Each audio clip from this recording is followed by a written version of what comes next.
Let's get nasty on a Wednesday. It's the Fast Lane on 101 ESPN with Andrew Marsh, Carey Davis. I'm Anthony Stalter. Jamie Rivers will join us from 4 to 6 today. You know how to get a hold of us, but if you don't, Air Comfort Service text line 314-399-9646. If you want to take part in the mic drop feature, Scott Lee Heating Company mic drop, you go to the Dobbs Tire and Auto Center's 101 ESPN mobile app, completely free to use. Leave us a mic drop. Anything we're talking about today, whether it's your Cardinals or your Blues, feel free to chime in. We love having everyone be a part of the show today. I see the Snake Pit already active right now. That's our Air Alliance team cams for our YouTube channel. Always love to see the faces or the names there in our YouTube channel. The things that bother people, Brandon in the Snake Pit says, OMG! Could see these hoodie strings be any more uneven? Brandon gave me trouble with that, too, one time. Brandon, guess what? I'm not going to touch them now. Now that I know that it bothers you, I'm that kind of guy. Don't know if you know that. Welcome to the Fast Lane. Where spite. Spite drives us. This is run on. We run on spite. Yeah. We're all March babies. Like, we don't give a Fast Lane if you don't like the hoodie strings uneven. Mm-hmm. Matter of fact, I make it a little bit more uneven just for you. There it is. That's the spite we run on. Yep. All right? Carey in case was you were wondering. Listen, we idle at about an 8 when it comes to the spite. We idle at 8. So CD, he's going full spite now. He's about a 20. Yeah. At least. Love you though, Brandon. We appreciate you. Nobody's safe. Nobody's safe. All right, Jordan Walker. By the way, Marsh has now got his hat on. There you go. Yeah. So Marsh is now joining in on said spite. I can't do this. I gotta wear it normal. It's bothering me.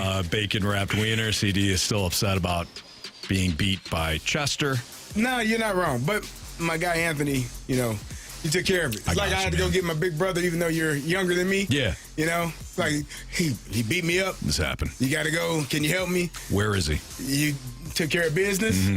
Everything is right in the world. Where is he? Where is he? That phrase I think is underrated. I remember there was this is a long time ago. I was a kid. And I don't know, probably 6 or 7 like that, some around that age, right? And I was upset. We were in New York. We were at my aunt's house, or maybe my grandfather's house, and he lived on the Hudson River. And my mom, there was people that were going to go boating or something like that. Just take a quick lap around the Hudson, and I really wanted to go. My mom, this is my mom's friend. My mom's like, no, you're going to hang here on the beach, or the little area there. Yeah, hang right here. I'll be right back. I was with my cousins, my aunts, and all that. She's like, hey, look, Mom doesn't get an opportunity to just kind of do what she wants here. Why don't you just chill the Fast Lane out? So I was ticked, right? And I started saying stuff when she left and blah, blah, blah. My aunt relayed it to her. I remember being at my grandfather's house, and all I hear is that door. Where is he? And I knew. And you knew. I knew. I looked at the window. I go, maybe should I get out the window? Yeah. Where is he? You knew who he was. You even said my aunt's name, her sister. Where is he, Joanne? Oh Lord. Yeah. You knew you were in trouble. I'm trying to get out of here. Yep. Jordan Walker. No easy transition here. I'm sure Jordan Walker's never heard the where is he, because he's a fine, upstanding gentleman. But Jordan Walker, no structural damage to his left knee, according to John Denton of MLB.com. He will be shut down for a week to try and let the inflammation above the knee calm down. That's according to manager Ollie Marmol. Walker had an MRI on Tuesday night after jamming his knee upon stepping on a sprinkler head.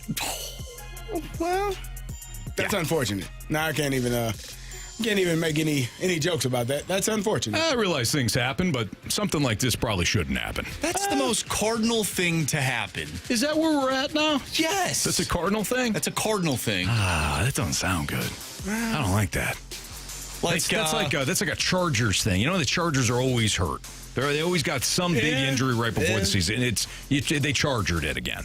Well, is that where we're at with the Cardinals? Well, yeah, I think going back to 2022, like your closer who's been great, jams his finger in the last game of the season. Probably don't even need to be pitching in that game. And then all of a sudden, game 1 of the playoffs, he comes in and they blow the game. Yeah. Like, that's a Cardinal. Like, that kind of started it. Though. He should have said something. Jordan Walker at least said something. Like, doesn't feel right. Ryan Helsley, I don't think he said anything. No, I'm fine. I'm good. Actually, I'm not. And you're not going to know until you need pitch, though. Yeah. You know? You want to go out there. And mentally, I know somebody that played a football game with his shoulder like this. I did. He couldn't feel and it. Didn't say a word to anybody. Couldn't feel my whole right side, Anthony. Probably not the smartest thing in the world. Looking back, hindsight being 2020. But we compete. Yeah. Yeah. So Ryan Helsley was competing. Yeah. What if Marsh posed this question to us? And I think it's an interesting one. What if Jordan Walker doesn't have the year that he needs to? And you could go one of two ways with this. You can either say, what if he doesn't have the year that he needs to have or the Cardinals need to have? So how does that impact the Cardinals? How does it also impact Jordan Walker's future? He's still young. I don't think this season's going to define Jordan Walker. Like, we don't need to have that discussion. But if he doesn't have the year, like, where are you mentally then with Jordan Walker when it comes to him as an individual, and then also what the Cardinals need him to be? Because they need him to be eventually a middle-of-the-order dude. You at least have an answer.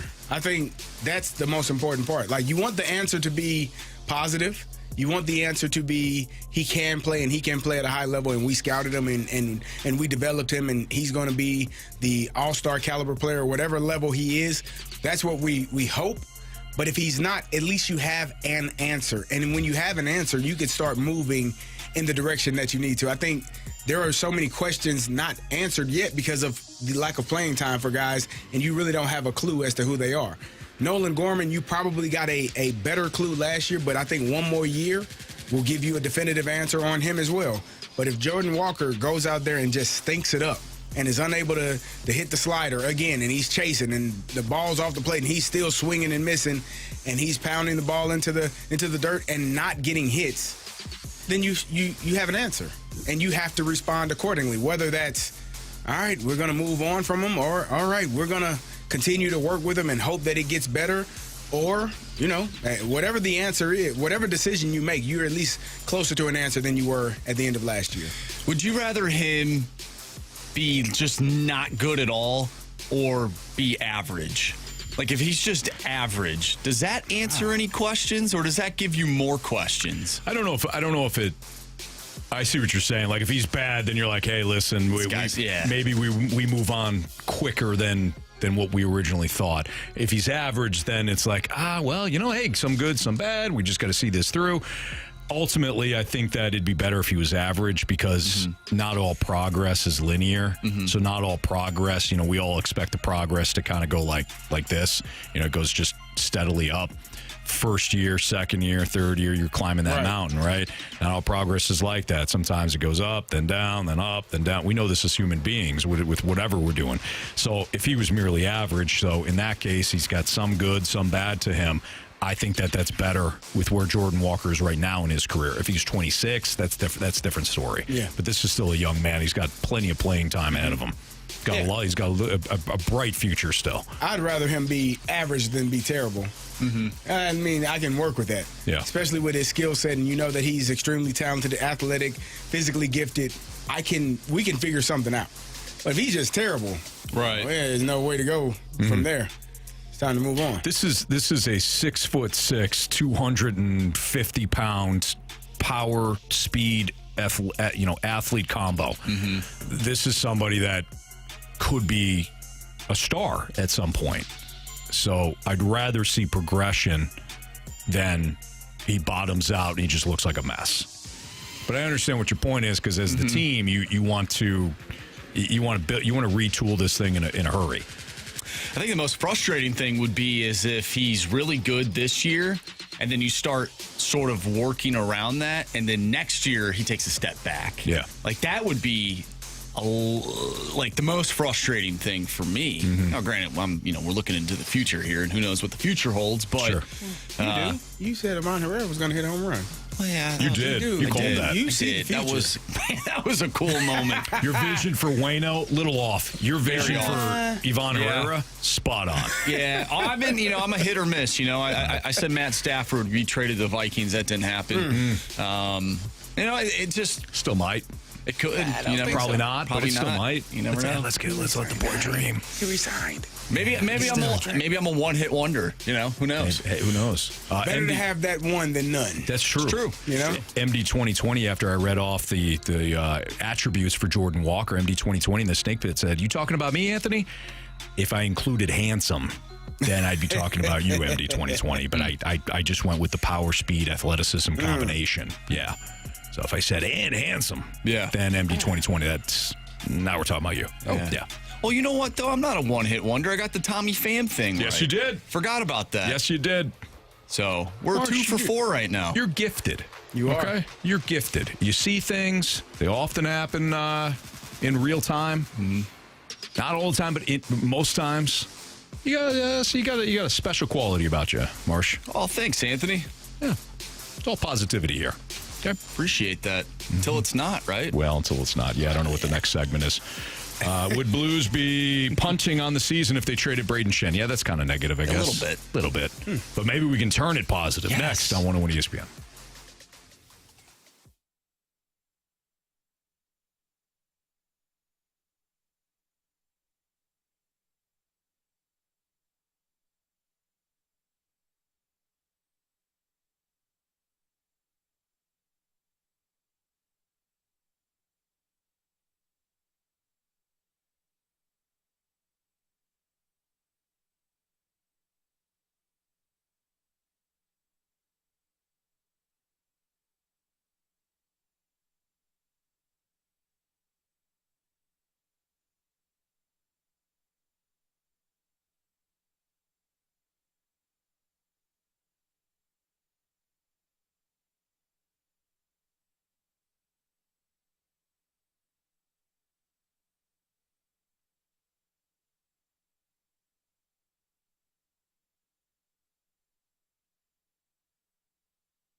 you need players like Braden Schenn. They're very rare. It's rare to find a player that understands that intangible pulse of the game, where what does this game need? Does it need a hit? Does it need a fight?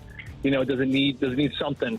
And a lot of players are so caught up in themselves, and it's rare to find those players that just go out there and understand and look around and support and pick up each other. And Braden's one of those guys. So you heard it from me here. I can't see him being dealt. I think he's just too valuable to the team.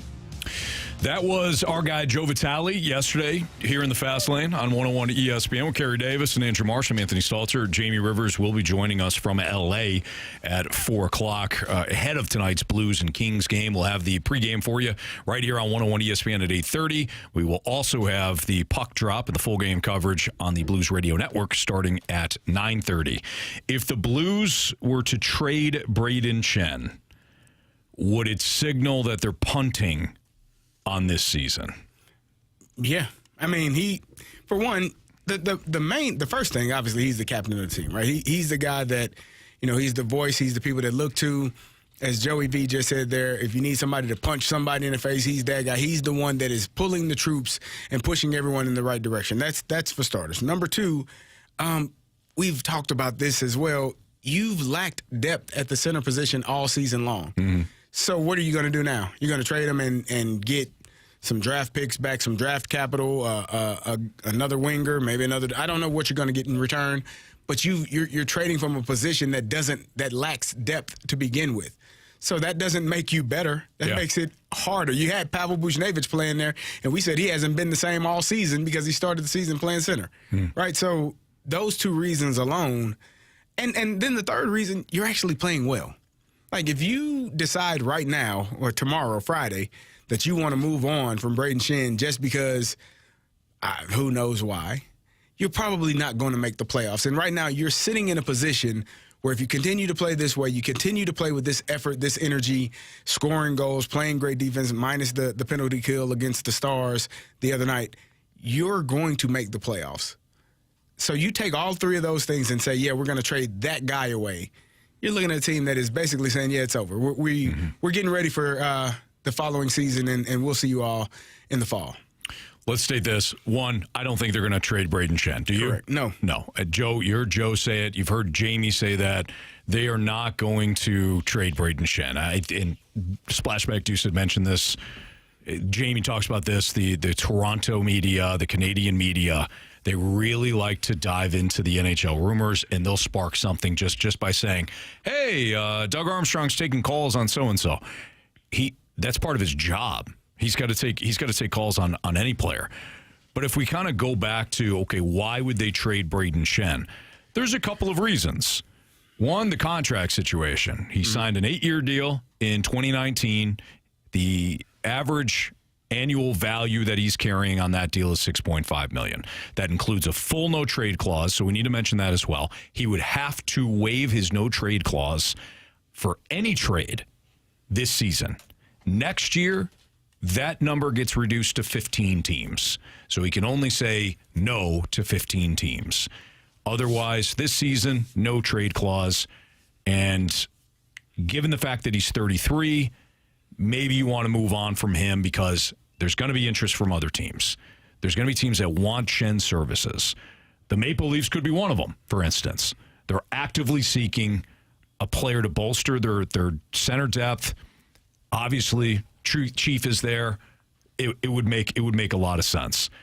He also brings invaluable leadership to any locker room that he's in.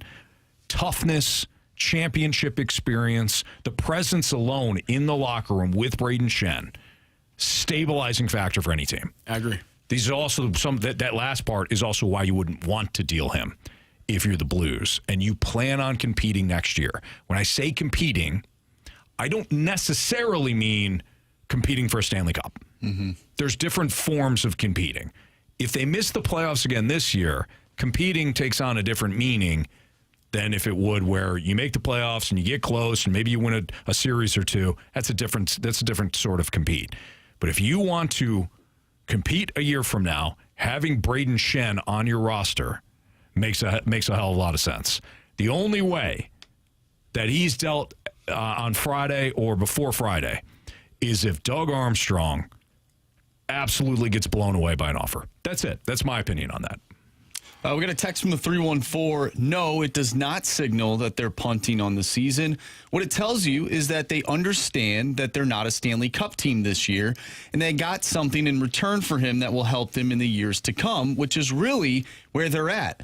I know we really like the guy, but he's also the asset that you have that you can trade to make you better in the years to come. Go ahead, Carey. So if you know you're not going to get the first down, what do? You punt. Okay. So if you know you're not going to win the Stanley Cup, you're essentially punting? Punting. Okay. You're punting on this year. That's what I'm saying. Sure. Yeah. Yeah. So maybe misunderstanding how it was worded, but you are punting on this season. Yeah, it doesn't mean that the players stop trying or Right. anything like that. That's not what we're saying. Yeah, it means that the front office says we're not going to win the Stanley Cup. Let's punt the ball and get back on defense. Right. And not We're not going to win this drive, so let's punt and set us up for let's set us up for a better drive in the future. There you go. Yeah, that's actually a really good comparison, honestly. Yeah, unless your offense isn't good enough, Unless or your you offense don't, is or good you enough. don't have any chemistry or any of that. Very true too. You know, Then Yeah. you need to get the offense off the field anyways. Punt it. Mm-hmm. Like you're Indiana versus Notre Dame, fourth quarter. It all comes back to Indiana, How Notre the hell are Dame. you punting that damn ball, man? We're trying to keep it We've close. been struggling on offense. You're losing, man. You realize you're done after this, right, Indiana? We're You gonna go home punt it. after this? We got a better chance to score with our defense on the field than our offense. That's really what he wanted to say. Yeah, that's really funny. I think there's a risk, though, in doing that, because when you do bring somebody in, you know, you really don't know how that player or players will gel with the current group that you have. Mm-hmm. You know, and who's to say that, you know, you end up having a good locker room? You know, I'm not saying that they wouldn't, but I think they have a stronger locker room with Braden Schenn in it. Absolutely. Yes, 100%. And he has how many years left on his contract after this year? Is it two or Let's three? see. Or He signed that contract in 2019, and it was for 8 years. Now I don't know if it started in 2019 or if it started the year after, which happens sometimes with contracts. Mm-hmm. So they don't buy out that final year; they just add on to it. You got it, Marsher? Oh, I thought you were looking it up. I am, I'm looking but- at the text line. Let's see. Till 27, 28. He's a free agent, and so he's got He's a free 3 more agent, years. 28, 29. Yeah, he's got 3 more years after this year. Yes. Well, Yeah, yep. why would you do that? Mm-hmm. I mean, Yeah, unless there's like one again, you get blown away, or two, you see signs of decline, but that's not the case. Well, it's also possible that, you know, a team that is interested in him doesn't work out in the playoffs, and then they're thinking, man, if only we had Braden Schenn, let's go back and revisit this in the offseason, and maybe the Blues miss out on the playoffs, and then they start to rethink things in the offseason. I don't think that this conversation ends at the trade deadline. Yeah. I think it continues into the offseason, especially, like we said, with the Canadian media. They just like bringing things to the table to see if it sticks and whatnot, and Stir this it is up. a time to do so. But, like, if there's a lot of teams out there or specific teams that want Braden Schenn, to me, it just says that they're interested in a guy that can help them win. Mm-hmm. Why would you want to get rid of that player if he doesn't have an expiring contract? Because he Right. gives you a chance to win, and then you're missing that, and then all of a sudden you're looking for that type of player again. Yeah. No, you're 100% right, Marsh. Absolutely. Master Sin in the Snake Pit said culture, all caps, means something. Absolutely. Culture does mean something. It's I talked about yesterday the ethos of the player, right, and what he means to the Blues. Braden Schenn right now, not only your captain, but this is somebody that is a rock within your locker room. A lot of trade talk involving me, too, in the Snake Pit. what are they saying? Why do they want you to go to ESPN in San Jose? They done found the ESPN 1050 Yeah, in San Jose. Eggplant emoji says, could Anthony get traded to ESPN 1000 in Chicago? Brandon responded, which I appreciate. Brandon says, if Anthony leaves, we riot. I appreciate that. Now, Master Sin came back and said, bye, Staltz. Oh, wow. So Master Sin didn't even get the compensation. He didn't even for care. me. He didn't care. He just maybe he wants me out. Just wants to shed salary, I guess. Yeah, he does. Yeah, which you're not going to get a lot. Splashback Deuce says that would totally mess up the chemistry in the locker room, specifically in the showers. He's not wrong. And let's see here. Eggplant wants you to go to ESPN 1050 in San Jose and Yeah. perhaps cover the Sharks on a daily basis. Then Brandon came back and said Anthony would request to go to ESPN Atlanta 1037 FM to cover the Falcons. Yeah. I don't think you would mind that. I mean, I know you would hate leaving I don't us. want to leave. Yeah, this is my home. Anthony. This is my home. No, come on. Anthony. You think people in Atlanta are having this much fun? There's no way. There's no way. That's a very good question. It's my home. It's my wife's home. My kids were born in St. Louis. I was married in St. Louis. I've paid taxes in St. Louis for quite a while now. I'm here. No movement clause. I got a no movement clause. Yeah. Yep. All right. It's a Fast Lane on 101 ESPN. Love you, Snake Pit. What's trending is next.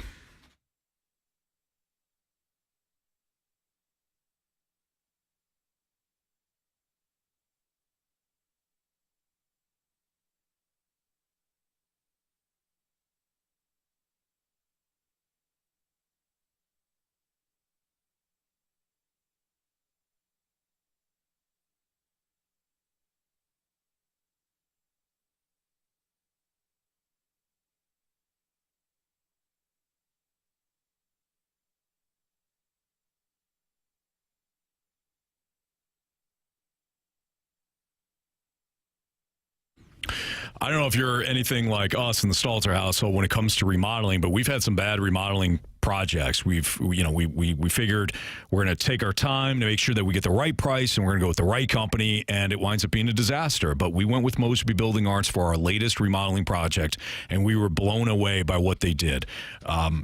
First and foremost, they identified the problem that we had with our doors and why there was leaks being created in the basement. So Mosby came out. They're part of several companies that we had out because, we're trying to be good consumers. We're trying to make sure that we get the right price and have the right team and all that.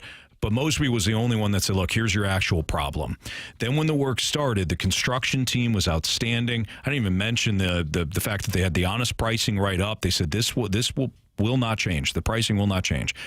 Unlike other companies that come in, they start to add pricing halfway through a project. Oh, I didn't know this was going to be this much and that much. We've got to add a couple $1,000s here or there. That's ridiculous. Mosby Building Arts, they don't do that. They also have the high quality work. They've got trustworthy construction team. They were nice. They were positive. They cleaned up after themselves. They respected our home. They treated it basically like it was their own home. Don't risk going with the wrong team like we did when it came to, in this case, flooring. But Mosby Building Arts, they can do it all. Call Mosby Building Arts, the right remodeling company, at 314-909-1800 or visit callmosby.com to schedule your free consultation today. See the difference for yourself on any remodeling job that you have going on in your house. Again, that's Mosby Building Arts, the right remodeling company.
101 ESPN Sports Center.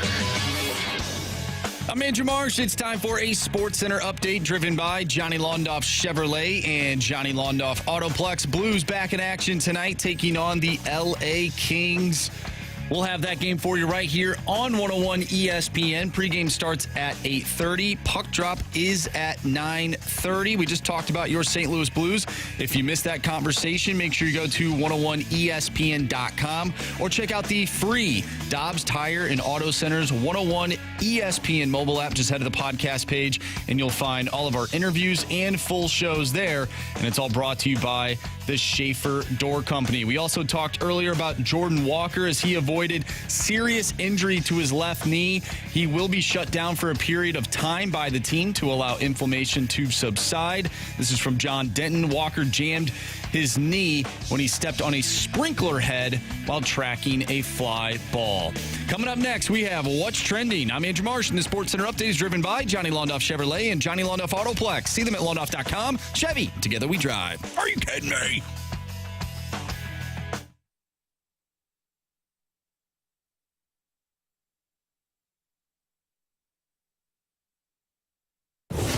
What are the hot topics in the sports world? What in the wide world of sports is going on here? It's time to find out with What's Trending? Brought to you by Elite Comfort Experts. Heating and cooling with no gimmicks, just guarantees. EliteComfortExperts.com.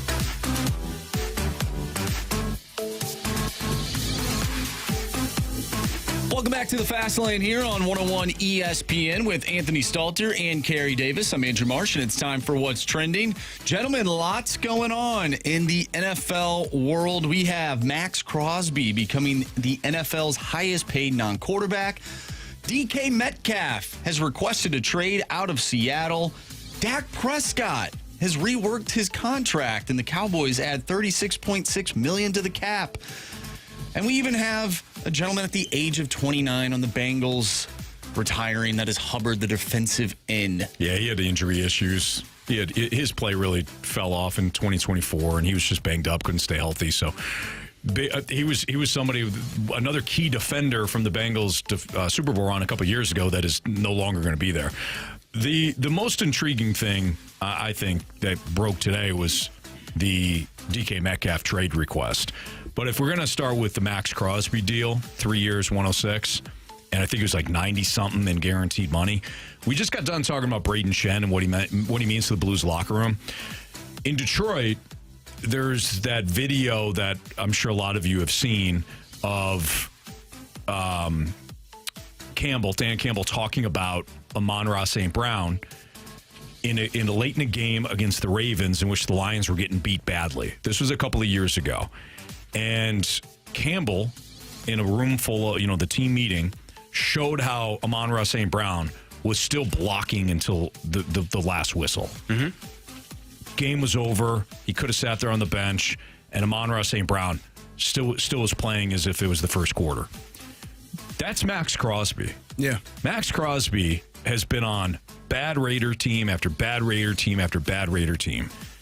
And he's the one constant, whether it's first quarter when the game is still, not decided, or the fourth quarter and the Raiders getting blown out. You're getting the same effort out of Max Crosby. If the Raiders had 52 Max Crosbys, they'd win the Super Bowl. Dude just wants to win. He wants to compete. He wants doesn't care to win. about anything else. He plays hard. He wants to win. And one thing I get happy about is when guys get paid the money that they deserve. Like when you don't say, oh well, you've had those years, but you're not. It's not predicted for you to have those years going forward. No, man, pay the people. They work their butts off. They put butts in seats, which helps those organizations make money. People buy jerseys. People turn on the TV to watch certain players. And if you are an outstanding player, you deserve to get every dollar that is coming to you. So I'm happy for that. Highest paid non-quarterback is awesome. Mm-hmm. Like that's something you can. Not many people. It's Max Crosby. Would he rather have had a championship right now or be that? I'm just saying. He'd probably say championship. You think? He's a born winner. Maybe. However, with the money. There you go.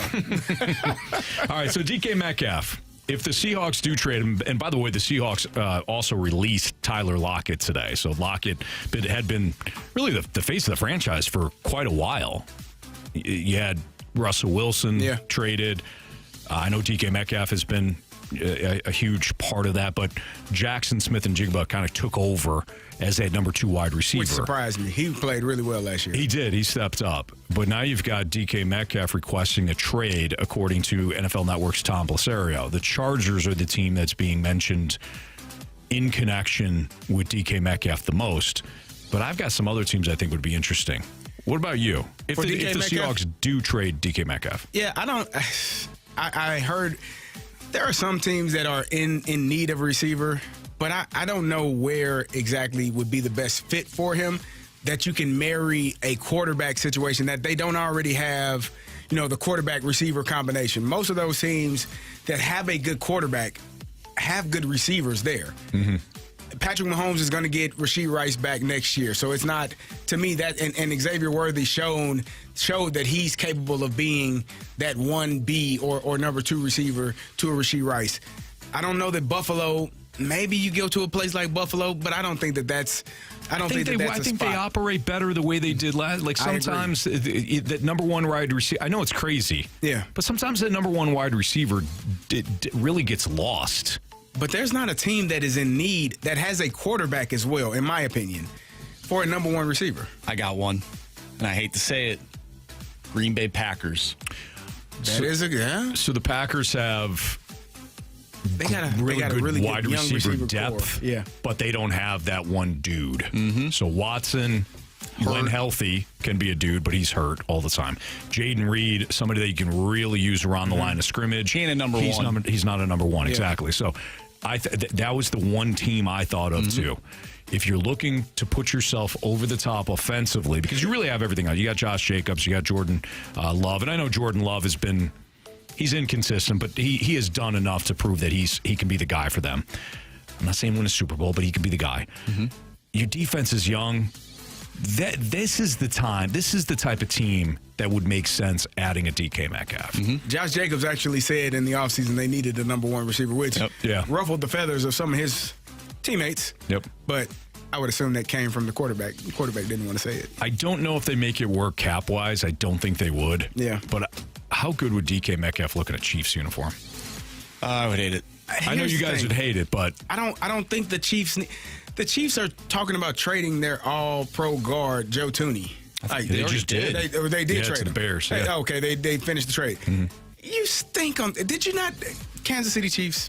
Did you not watch the film? I know sometimes after you get beat so badly, I've been a part of this. You burn the film. You don't even watch it. Sometimes there are games where the coach says, nothing to learn from that crap. Let's go to practice. Let's keep the feet moving. We don't even need to watch. So maybe they didn't watch the film. But I watched the game. I was there. I wasn't there. I was there watching it. You need offensive line help. You don't need another damn receiver. Patrick Mahomes, outstanding.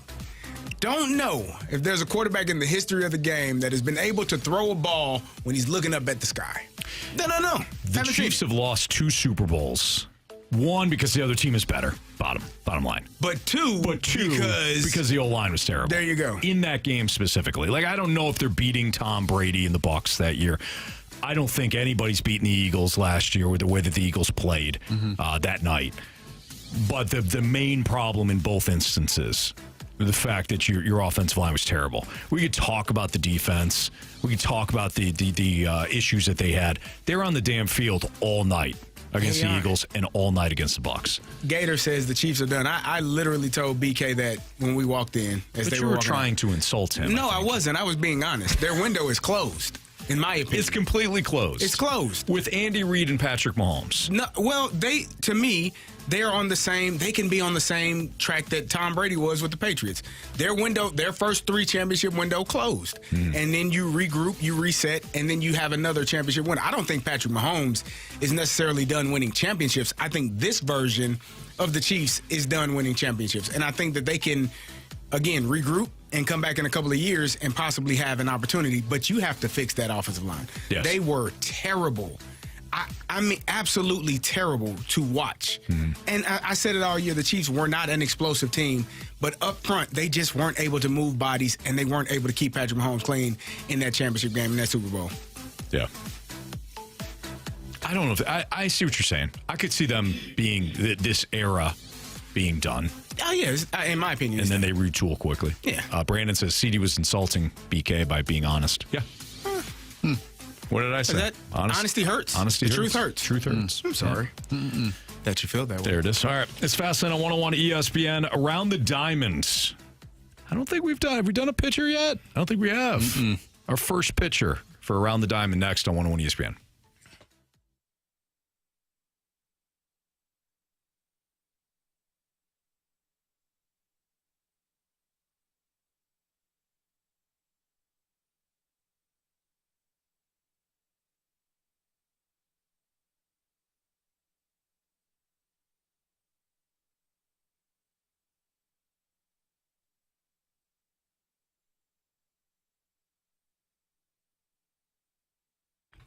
Fellas, you probably know by now that Blue Chew is an online service that delivers the same active ingredients as Viagra and Cialis in a chewable form and at a fraction of the cost. So what are you waiting for? If you could use a little extra in the bedroom, Blue Chew can help. Blue Chew is an online prescription service, so there are no visits to the doctor's office, no awkward conversations, no waiting in line at the pharmacy, and it ships directly to your door in a discreet package.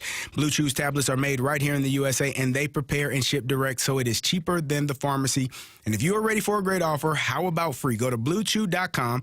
Get your first month free when you use our promo code WXOS at checkout. Just pay $5 for shipping. That's BlueChew.com. Promo code WXOS to receive your first month free. Then you will be ready to chew it and do it.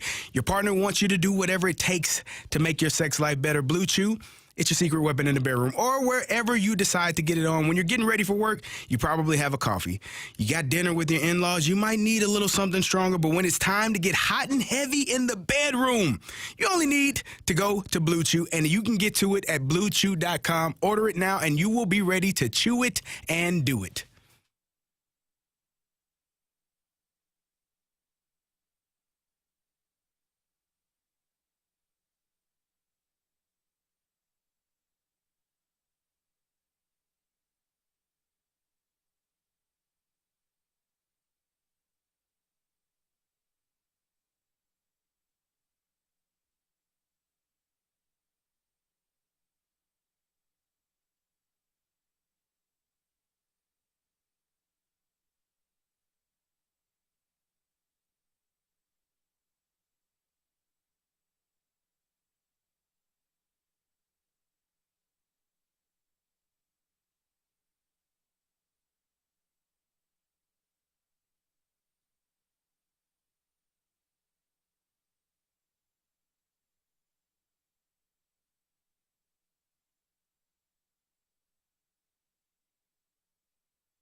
down to Florida for a spring training report on 101 ESPN. Our Redbird Spring Training Report is brought to you by Rawlings. Visit the all-new Rawlings experience at Westport Plaza today.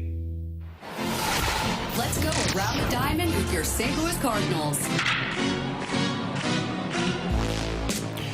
It's Fastlane on 101 ESPN with Carey Davis and Andrew Marsh. I'm Anthony Stalter. So we have not yet done a picture for Around the Diamonds. What if we do Sonny Gray today? How do you guys feel about that? Let's do it. Okay. Now, Sonny Gray, if you guys were to talk about one challenging aspect, one thing you might be concerned about with Sonny Gray, I got one. what would it be? Keeping the ball in the ballpark. Okay. I think that's a reasonable ask, Anthony. I would say so. And I also agree it's keeping the ball in the ballpark. Okay. Can we try that? Again, I would love it. Hey, he gave up 3 today. Sonny Gray, about an hour ago, gave up back-to-back home runs to the Astros. It was their number 9 hitter, Jake Myers, and leadoff hitter Jose Altuve. It is the second and third home runs of the game allowed by Gray. Jeremy Pena also homered off Gray in the second. Gray gave up 8 homers in 2023, but 21 last season with the Cards. He gave up 8 in like 3 games. Year. So that really is, that's the number one concern that we have about Sonny Gray. Otherwise, What is that? What is that about? To me, it's challenging hitters. So let's look at this. One, Gray had 203 strikeouts in 2024. 203. That ranked 9th in Major League Baseball. Mm-hmm. He had an average of 9.0 strikeouts per 9 innings. That's phenomenal. He also had great control. We know this with, it backed by the walk rate. He issued 5.8 walks per 9 innings, contributing to a respectable whip of 1.09. That was tied for 12th in the league. Mm-hmm. He was consistent as well, especially after a challenging July. He allowed 2 runs or fewer in 6 of his last 8 starts. The home runs were an issue, I think, because he challenges hitters. He's usually around the strike zone, and when he misses, he misses over the plate. He allowed 38 home runs in 2024, averaging 1.6 per 9 innings, well above league average. I would even go as far to say that the home runs were the only issue for Sonny Gray. Yeah, they came and they did come in bunches. Yes, and that wouldn't be an issue today if he hadn't shown a little bit of this last year. Mm-hmm. Like that, I think it's a bit of a concern. Like that's a lot of home runs to give up. And again, it felt like he gave up 4 in one game and then gave up 3 in another game. It's like, bro. Mm-hmm. And I think he won the game that he gave up 4 home runs in. Yeah. Amazing. Mm-hmm. Seriously. Go figure. Wow. So Brandon the Snake Pit brings up a good point. He goes, Zach Wheeler gave up 5 earned runs yesterday, but he'll still end up being one of the best pitchers this year. Spring training can go fast lane itself. Yeah. The other factor, especially for veterans, like spring training for veterans, Sonny Gray's working on a new pitch. Mm-hmm. You're trying to get your mechanics right. You're trying to make sure that you can repeat your mechanics if you're a pitcher. A lot of that goes into that. The home runs were an issue last year in the regular season, though. Right. You don't obviously want to see that in the spring training, regardless of the fact that the games don't count. But batting average, opponents also had 237 against him. So this is somebody that, opponents are putting the ball in play against Sonny Gray as well.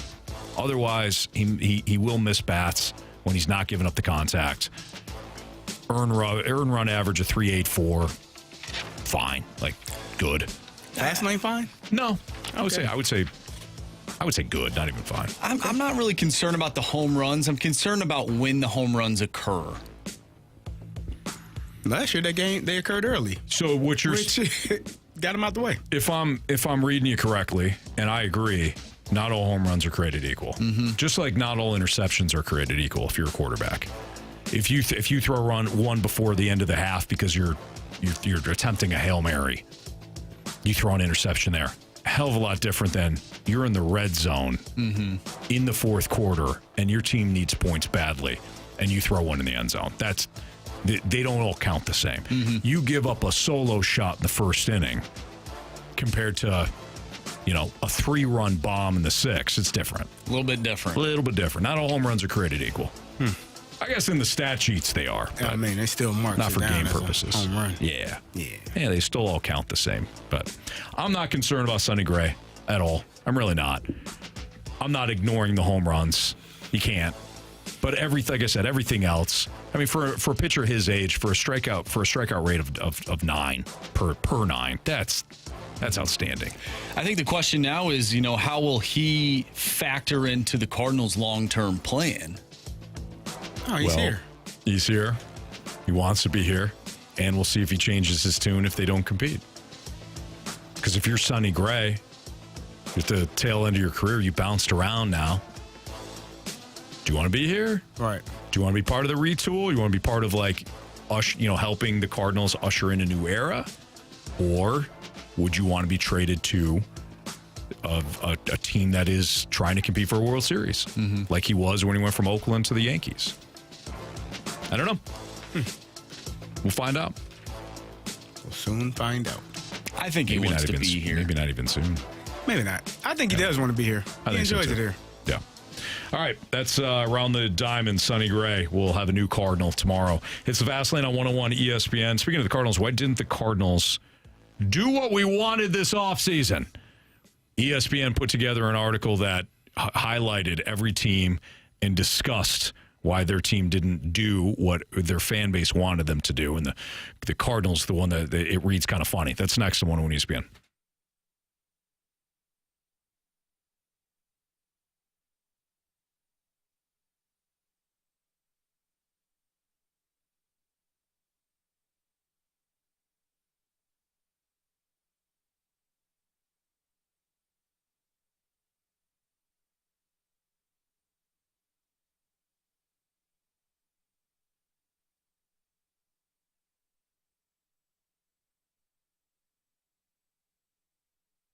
If you're in the market for a new vehicle, whether it's for yourself or somebody else in your family, maybe you got a first-time driver that needs a nice, safe, reliable vehicle, you got to check out Auto Center's Nissan out in Herculaneum, and you got to check them out in the month of March because they got their Nissan Now sales event. So they've got heavily discounted prices on every vehicle in stock, and they have over 800 new and used vehicles all in one location out in Herculaneum. Auto Center's Nissan, they have the exclusive offers like $359 down and $359 per month on select new Kicks, or $449 down and $449 per month on select new Frontiers. We're not talking about leases here. You can purchase the vehicle. You can finance the vehicle. If you have credit issues or maybe you're stuck in a current loan, other dealerships, they may overpromise and then underdeliver when it comes to financing vehicles, but not at Auto Center's Nissan Herculaneum. They're confident that anyone that walks through the door can drive away in a brand new Nissan. They're highly rated on Google. They're right off I-55 in McNutt, just minutes away from South County. You're going to find your next new ride at Auto Center's Nissan. Check them out online, too, at autocentersnissan.com.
Doolittle of ESPN.com wrote an article a couple of days ago where he talked about every MLB team and why they didn't do what that you wanted them to do. So as a fan, if you were hoping for something, why didn't your team accomplish what you had hoped? And the Cardinals one is, I don't know if it's interesting, but it kind of goes in theme of what we have discussed here in the Fast Lane. Andrew Marsh, Carey Davis, Anthony Stalter, Jamie Rivers will be with us in about an hour.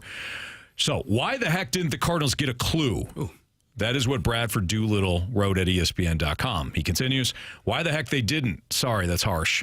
But what exactly are they doing in St. Louis? Even if this is truly just a transition season, a handing of the baton from John Mozeliak to Chaim Bloom, why are they talking about it so much? And if the idea is to truly make the roster lean and open up spots for young players, why did that not actually happen? There's more, but let's pause and let's discuss. This is one of the biggest questions that I think we all have as Cardinals fans. What are they doing? Why? First of all, he's right. Why talk about it so much with Mo and Bloom? I guess it's just addressing the elephant in the room. Yeah, but I think you can make that known and then move on. My question is, why does Mo still have the spot that he has with Bloom in place? I don't know. You can ask the same thing with Army, though, couldn't you? That Army is going to. No. His tenure is ending here shortly. Steen is very inexperienced. Bloom is not. Okay. You know what I mean? But it's still on the job learning. And so maybe with Steen, he's learning the Blues organizational format and how they go about things. And maybe Chaim Bloom is learning the Cardinals organizational format and how they go about things. And maybe there are some things he's looking at, we should probably tweak that. Maybe this is maybe Mo is saying, this is what the owners want. This is why I do it this way. You're going to have to do it this way. So maybe there is a learning curve, even though Chaim Bloom is already been in that position, but he's not been in that position at this specific job. Mm-hmm. So there are nuances that take place in Boston or in Tampa versus what takes place in St. Louis, I'm sure. Right? You go to another radio station or I go to, I'm sure there are things that they do differently. We probably can't say certain words. Yeah, I don't know. Might not like it. Say fast lane, you. Right. They be like, what are you talking different about? program directors, too. Yeah, see? Yeah. So things change. So I think that's part of the reason why we know about Chaim Bloom and that transition. I agree with you. I think there is some of it where you're like, well, why isn't he just jumping into the spot and taking care of it if you're going to make this? I think the bigger question for me is if your plan was to make the roster lean and open up spots for younger guys, why didn't it happen? In defense of the Cardinals, I think this is where the situation really needs to be explored. For example, it's not as if the Cardinals didn't try to trade Nolan Arenado to open up a spot at third base. They had a deal worked. They had a deal in place. They had a deal with the team. It's not like they had a deal in place for Oakland and Nolan Arenado's like, no, they're on my no-trade list. They had a deal with Houston.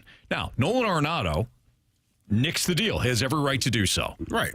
The Rockies gave him a no-trade clause. Even if the Astros or any team that, the Dodgers, whoever was on his list, he had every right to say no. Correct. No problem with that. Okay. But going back to the Cardinals, why didn't they open up spots? Well, they tried. Excuse me, hold on. I thought I was going to sneeze. All right. Bless you. Got it. This is for later. I tucked it deep down. Good. It's like my feelings. Just keep pushing it down. When you do that, what happens? Yeah, eventually. All right. That's when Anthony shows up. But Nolan Arenado, they tried to trade him. They tried to open up the spot. The situation was Arenado nixed the deal, and they weren't comfortable, or the other team, like the Red Sox, wasn't comfortable in what was being negotiated. Mm-hmm. So you're not just going to give up the player and also take the freight and pay him. That doesn't make any sense. When it comes to Sonny Gray or Wilson Contreras, could they have dealt them? I guess, but they wanted to be here, and I'd have to look, but I'm sure they also have at least partial no-trade clauses. But even if they wanted to be here and your purpose was to lean out the roster, shed salary, give younger players the opportunity to play. If you traded both Sonny Gray and Wilson Contreras, you definitely open up more spots for that pitching staff who were trying to figure out who's going to be the fifth starter, or are you going to actually give one of these younger guys an opportunity? Well, if Sonny Gray isn't on the roster, yeah, you are. If Wilson Contreras doesn't move to first base, now you got catcher and first base open. You got Burley playing every day at first base. You got Herrera or Pages playing every day behind the plate. Like, if that was the goal, but I think the Cardinals they're kind of always in the middle. Like, yeah, we want to do this, but we have to put a product out that at least attempts to win games. Right. Which I do respect. Like, you'll never see them go full tank mode and just not try, like Chicago White Sox. You wouldn't see that here in St. Louis. And to that, I give a great amount of respect for. Because it would be horrible to have to watch what the Chicago White Sox put on display for their fans last year. You wouldn't even watch. I would not even. We would come in here every day and talking about the game, and I don't know what the hell they did. Why would I? Who wants to watch? That would make our jobs absolutely miserable to talk about that. So I do tip my cap for that because they'll never go that far, but they'll never go as far as what the Yankees do or what the Red Sox have done or what the Dodgers are doing, right? They'll be somewhere in the middle leaning towards the paying a little bit more, but not much more. But they can't figure out how to do that and put together a team that's going to win and be successful every single year. Yeah, I agree. So I gave 3 names that are kind of circumstantial, right? Or at least the situation called for them still being here. I get Arenado, the way that played out. I get Gray. I get Contreras. Here's the 3 names I don't get. So going back to the article at ESPN, the idea is truly to make the roster lean and open up spots for young players. Here's the 3 names I don't get. Steven Matz, Miles Mikolas, and Eric Fetty. You got to pay them. Steve, you do have to pay 2 of them. You have to pay 3. You're paying all 3 right now. Go ahead, I'll let you finish. But Mikolas, he's done after this year. Matz is done after this year. Fetty is done after this year. If Fetty's not part of your future. No. You could trade Fetty. Mikolas, there's no market. Okay. No. Matz, there's probably not much of a market. No. Okay. Sorry. We're moving on. We're eating it. We have to pay you anyways. Which one? All 3 of them? I would have traded Fetty. I would have moved Matz to the bullpen, and I would have DFA'd Mikolas. Anthony. And ate it. To open up 3 spots. Have they DFA'd a player and ate that much money? What is that, $17 million? Yeah. Come on, Anthony. It's a large meal to not get full off of. You want to watch $17 million get burned? It's going to be burned either way. Right. So why do I want to watch it? I'm going to let you sit there and do nothing for free my dime. Carey. Anthony. You paid the contractor. You're gonna watch. You gonna let him do the work? You're gonna let him burn the house down? You gonna pay him to go away? I paid you.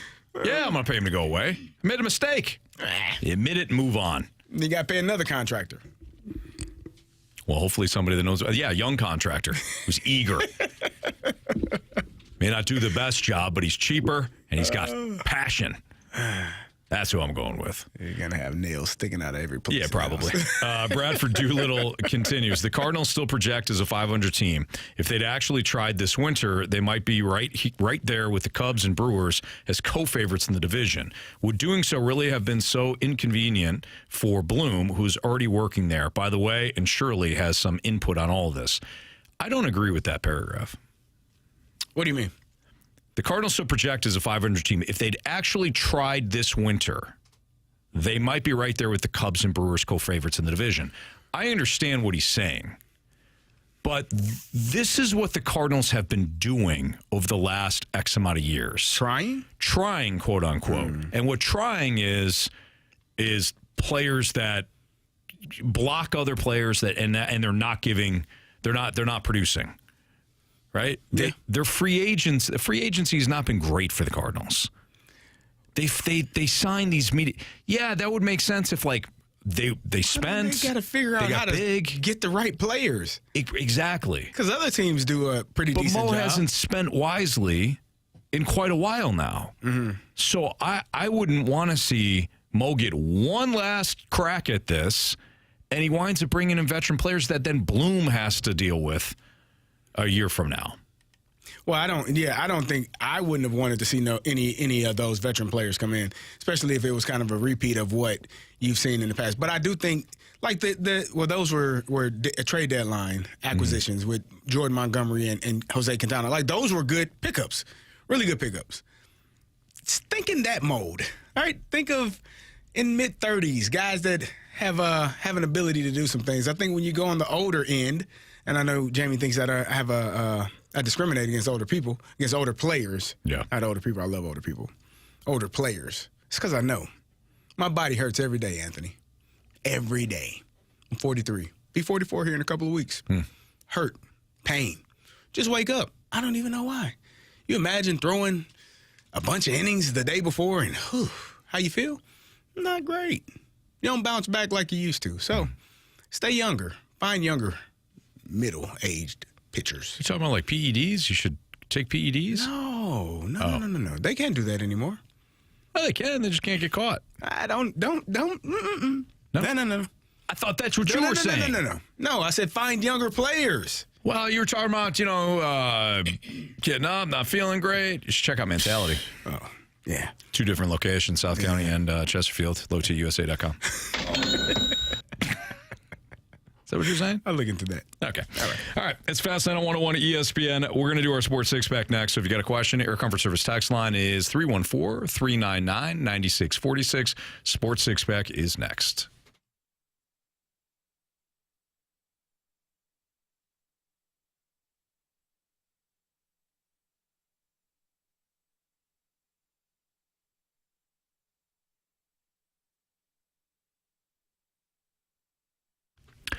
Underdog Fantasy is available in our state, so you can play Underdog Fantasy anywhere in the state of Missouri. I love playing Underdog Fantasy. All you have to do is choose higher or lower on certain player stats, and they don't have restrictions when it comes to, well, you can only do this game. That's it.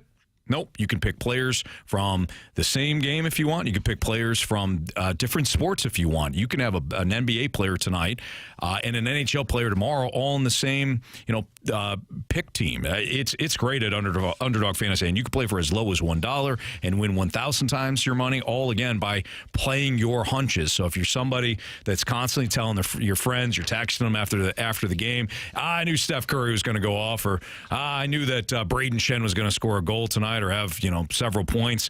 Don't be the guy that don't win on top of it. Underdog Fantasy allows you to choose the player higher or lower stats, combine your picks with different sports, and again, you can play as low as $1. I love playing Underdog Fantasy, and you will too, and I got a special promo offer for you.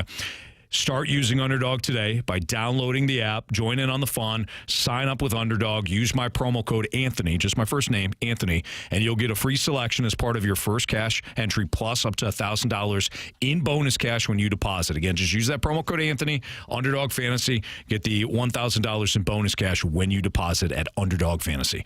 Must be 18 plus, 19 plus in Alabama and Nebraska, 19 plus in Colorado for some games, 21 plus in Arizona and Massachusetts, and present in a state where Underdog Fantasy operates. Terms apply. Void in Colorado. Concerned with your play, call 1-800-GAMBLER or visit www.ncpgambling.org. In Arizona, call 1-800-NEXT-STEP or text NEXT STEP to 53342. In New York, call the 24/7 HOPE line at 1-877-8-HOPE-NY or text HOPE-NY.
It's time for the Fast Lane to answer your sports questions. I want to ask you a bunch of questions. I want to have them answered immediately. Asking me all these weird questions. Answer the question. Answer the question. Answer me! The Sports Six Pack is now. Time for the Sports Six Pack here on the Fast Lane on 101 ESPN. Carey Davis, Andrew Marsham, Anthony Stalter. Jamie Rivers will join us in an hour live from L.A. But for right now, we've got the Sports Six Pack. Air Comfort Service text line is 314-399-9646. Marsh, go. Question number 1. All right, this one comes from the 618. With the Chicago Bears trading for a lineman, do you see them drafting Ashton Genty in the first round? It seems Ben Johnson likes a reliable running back in a two-headed backfield. Well, it looks like the Bears are starting to address their offensive line issues through free agency or the trade. They just traded for Joe Thuney. They're building something there in Chicago. It's not like they're ignoring the offensive line and then they go ahead and get the running back in the first round. I think they're doing it the right way. They're addressing needs in free agency so that they can pick the best player available. And CD, you and I both agree that is the best way to go in the NFL draft. Yeah. They also traded for Rams left guard Jonah Jackson. So they got Jackson from the Rams and they got Thuney from the Chiefs. So I like what the Bears are doing. They're setting themselves up for success. Would Ashton Genty make a lot of sense for the Bears in the first round? Certainly. Yeah. I think that would be an excellent selection based on the fact that they've got all the other pieces in place. I would really, Anthony? You're confusing me. You're the same guy that says you don't draft a running back in the first round, man. I'm the same guy that says you don't draft a running back in the top 10. The Bears are picking number 10. Well, then they shouldn't do it. I think they're number 10. I like what the Bears are doing. I think they should get more linemen. You can never have enough defensive pass rushers. So. I want offensive linemen, defensive linemen.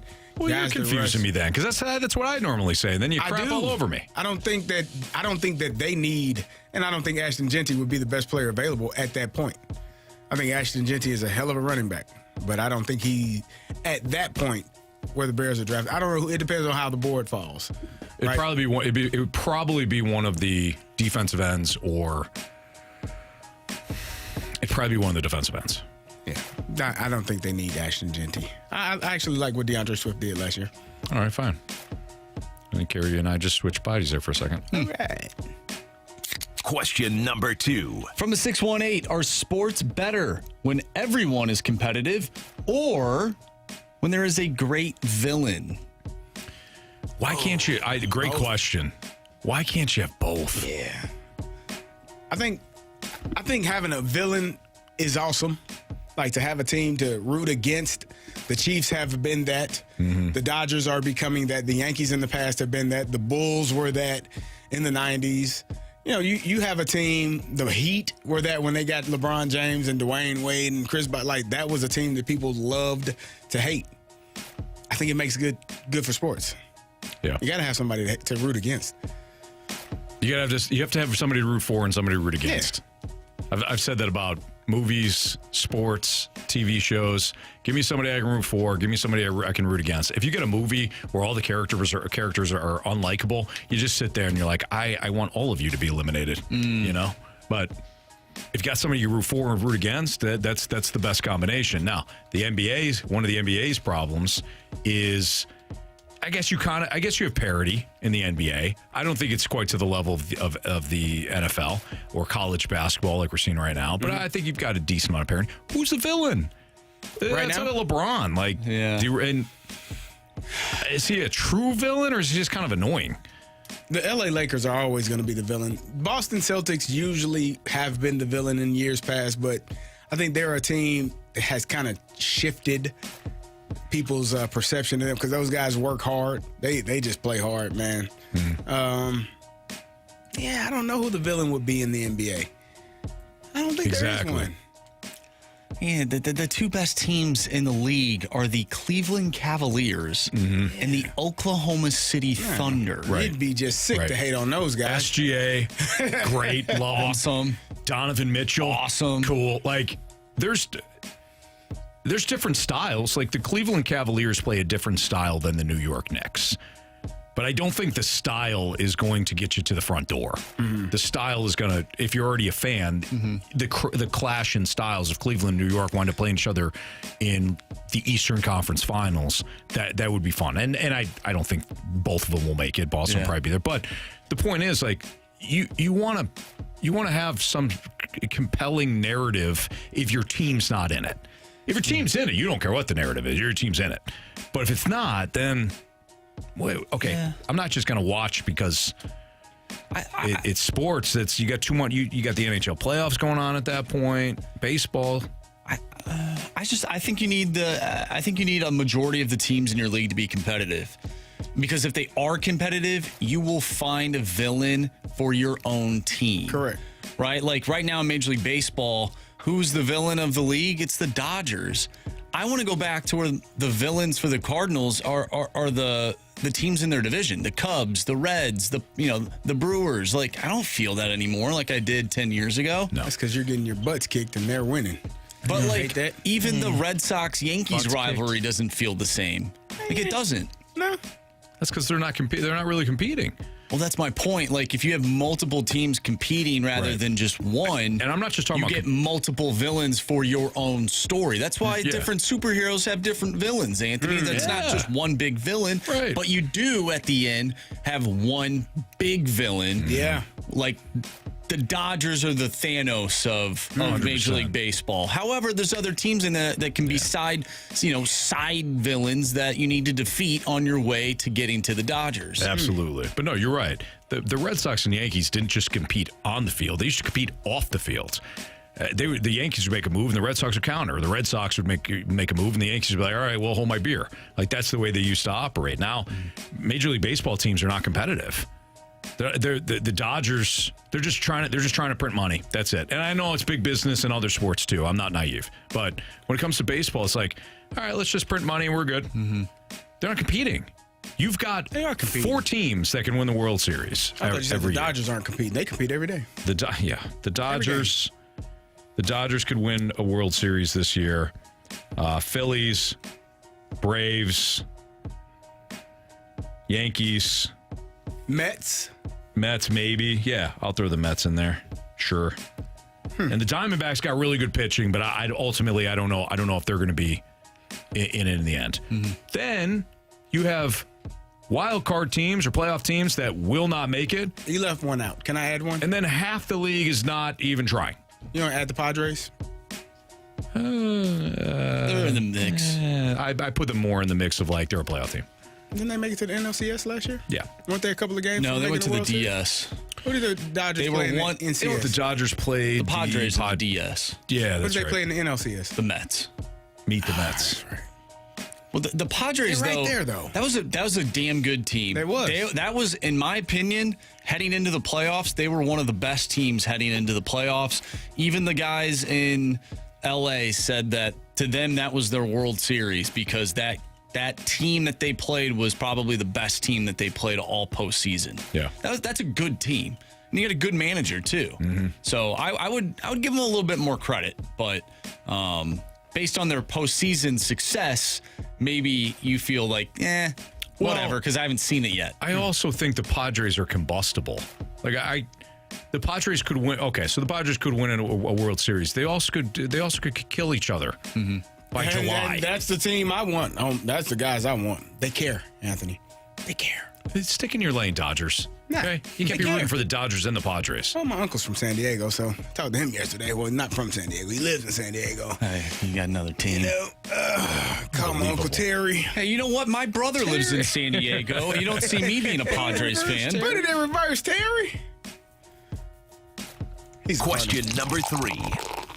This is a... So are you, but you're acting like a Dodgers fan.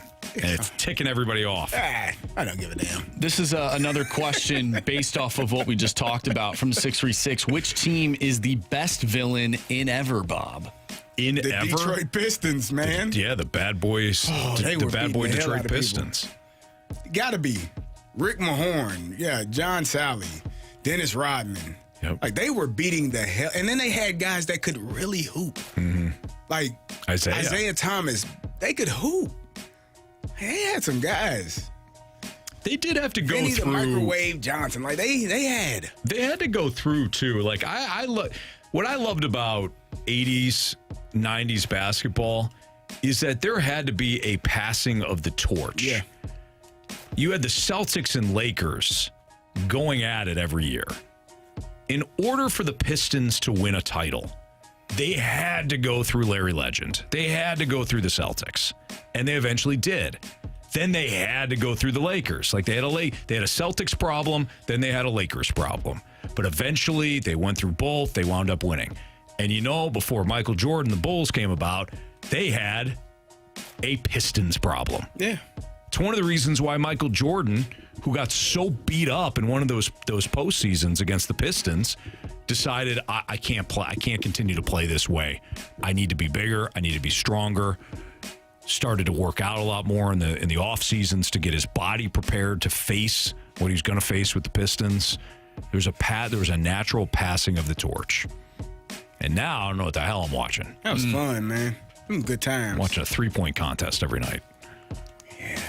And not a good one either. Not a good one either. Just depends on who's playing. Right.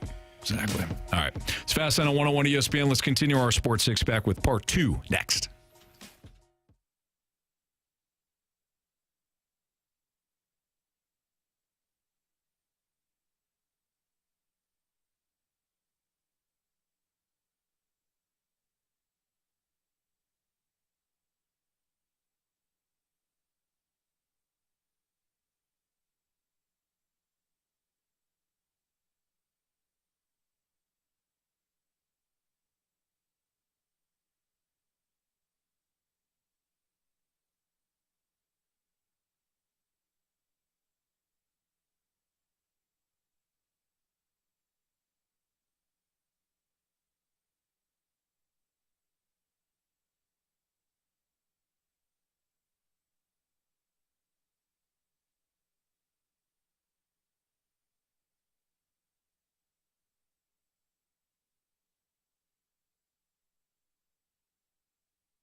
101 ESPN Sports Center. I'm Andrew Marsh. It's time for a Sports Center update brought to you by Saliga Heating and Cooling. The Blues take on the LA Kings tonight. You can listen to that one right here on 101 ESPN. Pregame starts at 8:30. Puck drop is at 9:30. We talked some Blues hockey earlier today. If you missed that conversation or anything from today's show, make sure you go to 101ESPN.com or check out the free Dobbs Tire and Auto Center's 101 ESPN mobile app. Just head to the podcast page and you'll find all of our interviews and full shows there. And it's all brought to you by the Schaefer Door Company. John Denton reported earlier today that Jordan Walker of your St. Louis Cardinals has no structural damage in his left knee and will be shut down for a week to try and let the inflammation above the knee calm down. That's per manager Ollie Marmol. Walker had an MRI on Tuesday night after jamming his knee upon stepping on a sprinkler head. Once again, if you missed anything from today's show, including that conversation that we had earlier today, make sure you go to 101ESPN.com or check out the free 101 ESPN mobile app. We have part 2 of our Sports Six-Pack coming up next. I'm Andrew Marsh, and the Sports Center update is brought to you by Saliga Heating and Cooling, an independent American Standard heating and air conditioning dealer.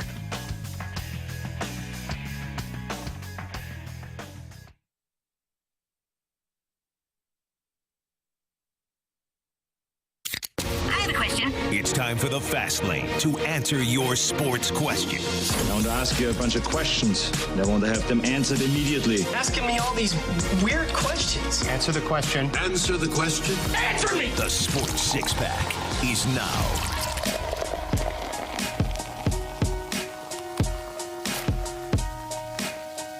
All right, part 2 of the Sports Six-Pack here on the Fast Lane on 101 ESPN. I think we're on question 4, Marsh. All right, fire it up. Question number 4.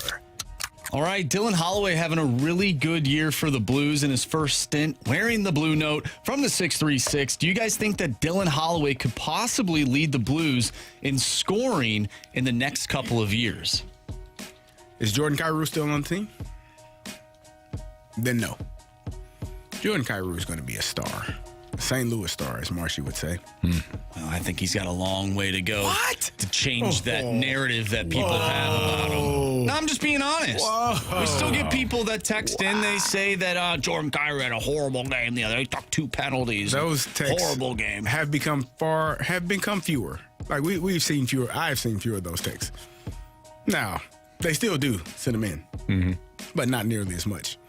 He's on his way, Anthony. St. Louis superstar. I'm sorry, St. Louis star. Dylan Holloway, skilled, fast, powerful forward. I don't know if. I think you're right, CD. With Jordan Kyrou on the roster for the foreseeable future, I don't know if Holloway ever leads them in scoring. So I'll say no. A lot of upside with Holloway, though. What say you, Marshy? I don't believe so. No. I think he's going to be a great player for the Blues, but I don't see him leading and scoring. You know, if he does, I don't know if that is one of those things where it's like, oh, wow, like he became this like insane player, or if it's like, what happened to all the other guys? Sure. Like I'm kind of in the middle there. Yeah. I don't know. He's right there, though. You're Marshy in the middle. Right in the middle. Robert Thomas is leading the team in points, though, and he has 12 games played less than those other 2 guys. So That's impressive. that is. He's a point per game player. Jamie likes those guys. He certainly does. Who doesn't? I mean, if you can get one, you know what I mean? You're set up for great success. Yeah. It's pretty Well, good. maybe not. You still miss the playoffs with guys Anthony, like positive vibes, that. Multiple years. Positive vibes, brother. I feel positive. Yeah. I feel positive the Blues are going to make the playoffs this year. There you go. And Marshy thinks they're going to win it all. Yeah, you keep saying that. You said it yourself. 1:55 You never said. PM. Whatever happened in context? You never said that the It got Vikings were going murdered to win a it all. long time ago. What? Context Yeah. got murdered a long time He's like, ago. who got murdered a long time ago? Context. Yeah. Context dies daily, He quite said frankly. it, though. Are those not the words that he said? And then he said, well, that might have been too far. But we always go with our initial thought. If I'd have went with 738, I wouldn't have had to sit in the damn penalty box a couple of days ago. You know? Against Chester. Who keeps texting in. Damn it, Chester. Leave me alone, man. I love it. I think about this Gauntlet every damn day. I'm with you, CD. It took me a long time, like days, to get over that India thing. I forgot about that. Thanks for bringing it back up. Some say I may never get over it. I did forget about that. It's sticking with you, though. Of course it is. Yeah. Were you the fool that said it? No, it was me. I'm the fool. I just knew when you heard random, you shut down completely. I knew it wasn't going to be good. I shut my brain right off. I'm like, I don't care. Like, it cost me. You grab my stuff. I'm out of here. It cost me more than a gauntlet. Yeah. It cost me my dignity, my perceived intelligence. That's why they're trying to trade you, Anthony, because you shut down. They tried to trade me. Yep. Oh, well. Go ahead. Question number 5. From the 573, does Caleb Grill have a future in the NBA? Ooh. I don't know. Do you think he profiles as a... How big is he? He's... Let's see here. Because he's... How tall is he? Because that obviously weighs into, how people project you to where they project you He's at. 6'3", 205. Yeah. And he's... feels... He's a guard. I mean, you can play guard at 6'3". But so Steph Curry is 6'3", right? But he has an elite He's considered skill, small, too. And he's considered a point guard, essentially. Like, I think if you're a wing player, a 2 or a 3, you got to be lanky and long arms and long wingspan. If you're 6'3", you're probably in the point guard range, and depending on how you dish it out and are able to facilitate, if you're not a lights out shooter like Steph Curry, which no one in the world is. Mm-hmm. So I think I know people think, oh, you're hating on Mizzou again. I'm being honest. I don't know. I think that's a very fair assessment about on Caleb Grill. Yeah. Maybe a second round guy if but I don't know. We'll see. Okay, I mean, could he be an undrafted player that... You know how hard it is? It's hard to make it as a second round player in the NBA. Undrafted. I know, I tried. I still haven't been able to. See? Damn near unheard of. Mm-hmm. It happens, but, Yeah. No, you're right. You're right. Question number 6. From the 636, will the Luka trade go down as the worst trade of all time across all sports? Herschel Walker. The Herschel Walker deal. They got a lot out of that. I don't know if you saw I know John Scores hates when I talk about the Eagles. You don't like winners. I'm sorry. Whoa. No, he kept saying, John roots for the Cardinals. Yeah. Cardinals have won 11 championships. What have you done Second for me only lately? to the New York Yankees. What have you done for me lately? John also roots for the Blues. Won a Stanley Cup in 2019. Yeah. Great organizations. As I was saying. Did you see what all the Eagles got from the Carson Wentz trade? It was a lot. Like it was a lot of. No. I gotta find it, but it's not to the level of what the Cowboys got for Herschel Walker. Luka trade. I mean, I don't know that we've seen such instant ramifications for a trade. Like the Mavericks went from one of the teams everybody wanted to watch to the whole team is like a dumpster fire. Everybody's hurt. Kyrie just tore his ACL. AD hasn't played but one half of a quarter of a game. That's terrible. They are. It's bad for them. Ryan says the Lou Brock trade, yeah. Kyle Joseph, Babe Ruth trade was kind of bad. Oh, yeah, it was kind of bad. Carson Wentz, when he was traded from the Eagles to the Colts in 2021, the Eagles received the following: a 2021 third-round pick, which was later used by the Eagles to select Landon Dickerson. Mm-hmm. So starter. Proved very vital in the Eagles' Super Bowl win. 2022 conditional second-round pick that became a first-round pick, depending on Wentz's performance. The condition was if Wentz played at least 75% of the Colts' offensive snaps, blah, blah, blah, 70% of the pick would eventually go into a first-round pick. Wentz ended up playing the necessary number of snaps, and the Eagles received a 2022 first-round pick as a result, which they used to select Jordan Davis in the 2022 NFL Draft. I mean, it's pretty good. It's pretty good. It was something else that they... That's all I'm seeing right now. It was some other things. I'll find it. Okay. I'll get it to you. All right. It's Fastlane on 101 ESPN. Appreciate all the questions for our Sports Six-Pack. Why don't we keep this train rolling to some degree? Prove Me Wrong is next. So this is where you send us a statement that you want Carey or I to have to prove wrong. If we do so, Judge Andrew Marsh will let us know. But we need your statements first to the Air Comfort Service text line 314-399-9646. Prove Me Wrong next.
Prove me wrong, kids. Prove me wrong. Time for Prove Me Wrong here in the Fast Lane on 101 ESPN. This is where you send in a statement that you want Carey or I to disprove. And Andrew Marsh is our judge, so Judge Marsh is taking his bench spot here. Don't forget, we also need a new Gauntlet contestant. So if you want to play in the Gauntlet and you haven't played in a while, 314-399-9646 is the Air Comfort Service text line. Go ahead and text in now if you want to participate in the Gauntlet. But for now, we have Prove Me Wrong. Marsh, Judge Marsh? Yes. Fire away. From the 314, Prove Me Wrong. The 72 Dolphins are the greatest team ever due to the undefeated season.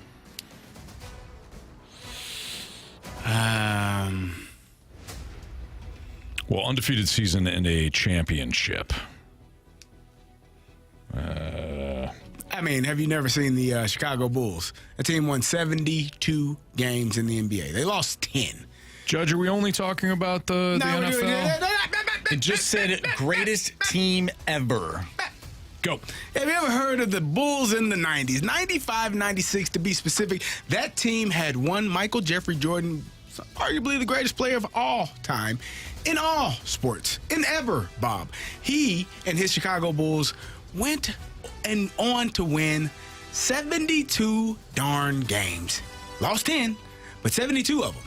First team to win 70-plus games in an NBA season. Mm-hmm. And, Anthony, you mentioned this, won a championship on top of it. Yeah. That, to me, one of the greatest teams, if not the greatest team, to ever lace them up or ever do anything in any sport. Mm-hmm. That's what I say. Anthony, you were there. I was there. You know? You know, the 1992 U.S. basketball Dream Team, also pretty dominant. Gold medal in the 92 Summer Olympics. The Dream Team, of course, featured that same Michael Jeffrey Jordan that CD just mentioned, my co-counsel here. Magic Johnson, Larry Bird, name a few. Charles Barkley revolutionized the international basketball. So dominant, they barely broke a sweat in the tournament. Yeah, that team also existed. Crushed teams by an average of over 40 points. No big deal. Yeah. Yeah, I'm going to give it to you. Thank you. Heading into this question, I don't care what you said. I don't think that they're the best team ever. One, they didn't play the amount of games that other teams play now, right? Mm-hmm. They played less games. They did. I think the quality of players, maybe not in the quality. That's a lot to say. I think the game and athletes have gotten more skilled, bigger, faster, stronger, Judge. I agree. In all sports. In all sports. And, you know, the Patriots won more than, you know, what was it, 14-0 the Dolphins went? Yeah. They went, what, 17? They were 16-0. So if they played in that era, they would have done it. 17, 18. They went 18-1. The 85 Bears also went 15-1. Most dominant defense in ever. So, yeah. Anthony, this one might be for you. All right. From the 636, Prove Me Wrong. The John Cena heel turn just ruined his 20-plus year career for everything he stood for and did.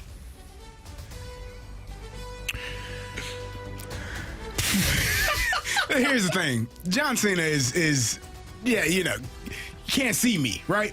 And now he's turned heel. That does not ruin He'll always be can't see me. Legacy, right? What you've done in your past is not undone by one incident. You know, it's just a notch on the history of your lifespan and your wrestling span. He's done a fantastic job. He's been for the kids, right? He still wears blue jeans jorts. You know, who wears blue jeans shorts? Jorts is what he's wearing. And he does it really well. That's what his legacy is. A hero. A man that you can't see me.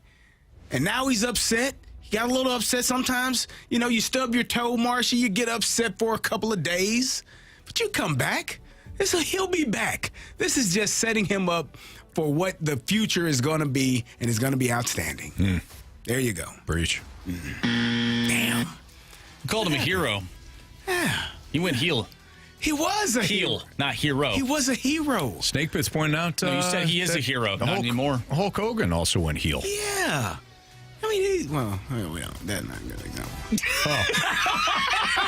Well, he also he got booed out of. He booed the hell out of him last time he was.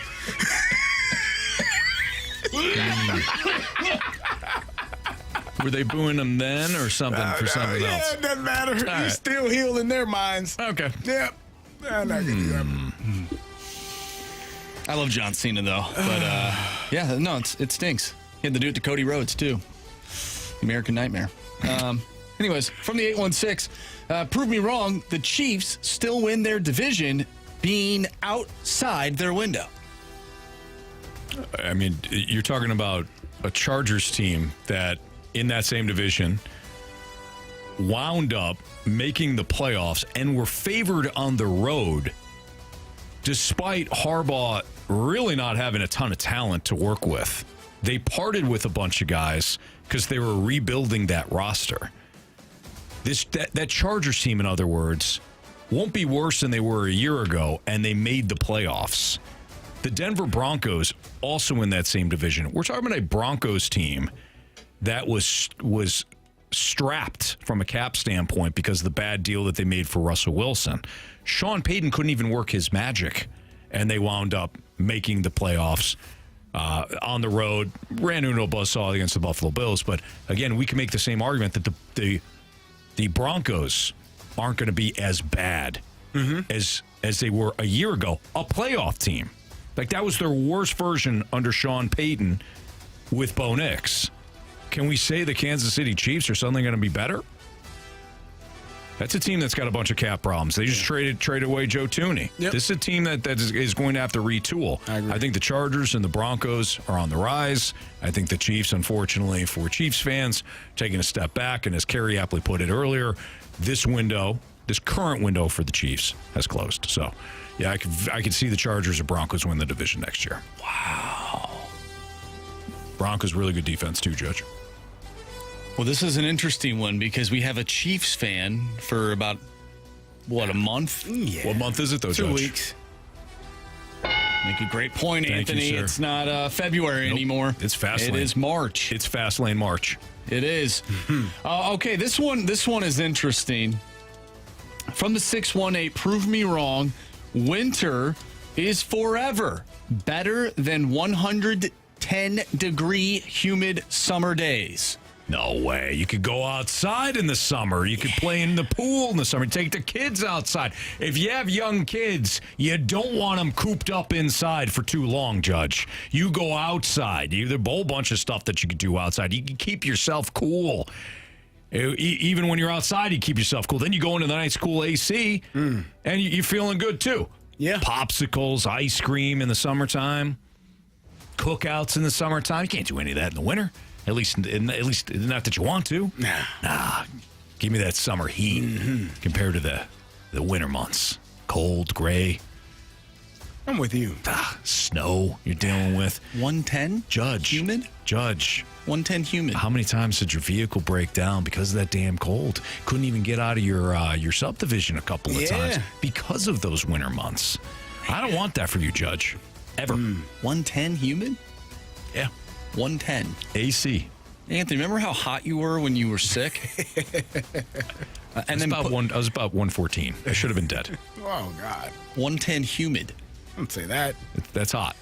That's really hot and humid. That's why you go in the pool. You can take off clothes when it's hot outside. Very true. You know, when it's cold. You got what you got. You can put on clothes. Once you leave the house, Marcia, you left. I'm sorry, Judge, you left the house today. Yeah. Right? You wish you had more clothes. If it was summer, you'd have been fine, wouldn't you? Yeah, I thought it was summer. I didn't check the weather. You didn't know. Well said. I woke up, it was snowing. Yeah. It's March. Look at this. It's great. Is this what you want? Yeah. Your birthday soon, Judge. Is this what you want? No, I don't want it. Thank you. Damn it. Yes. Nice. Good job. Nice job. Bullied me into giving you the ding. No, we provided. No. I don't want to just take the ding and go away. Provided you enough reasons to make the smart and accurate decision there, Judge. Well done. That's Prove Me Wrong here in the Fast Lane on 101 ESPN. Do we have a Gauntlet contestant? We do. We have Sean joining the show. All right, Sean is up next here in the Gauntlet on 101 ESPN.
Warriors. 4 categories, 1 challenger. Can you survive the Gauntlet? Brought to you by Blue Note Roofing. Roofing, siding, and gutters. Visit BlueNoteRoofingSTL.com for a free inspection. It's 4:01 here in the Fast Lane on 101 ESPN. Your time check brought to you by Clarkson Jewelers, an officially licensed Rolex jeweler, with Carey Davis and Andrew Marsh. I'm Anthony Stalter, and our guy Jamie Rivers, live from his hotel room in Los Angeles, where the Blues will take on the Kings tonight. What's up, Jamie? Not much. Just unfortunately, it's a little bit of a rainy day outside. Oh, really? We're sorry. It was snowing here earlier, you son of a... Unbelievable. This guy. Sorry. Yeah. All right. We welcome in Sean to the Gauntlet. What's up, Sean? Hey, how you guys doing? We're doing great, man. Appreciate you playing. Thanks for listening to the show. Would you like to take on Jamie Rivers, Andrew Marsh, Carey Davis, or me? I think I'm going to go Jamie. I'm going to try to catch him napping here. Okay, all right. So maybe a little thrown off. He's in a different time zone. He was off yesterday. This is his first segment.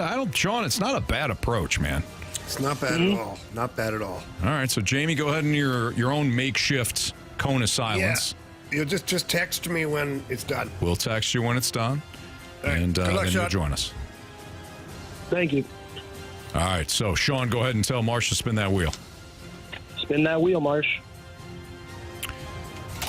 What are we hoping for, Sean? I don't know. I noticed the wheel keeps saying random, so honestly, I'd be fine with that.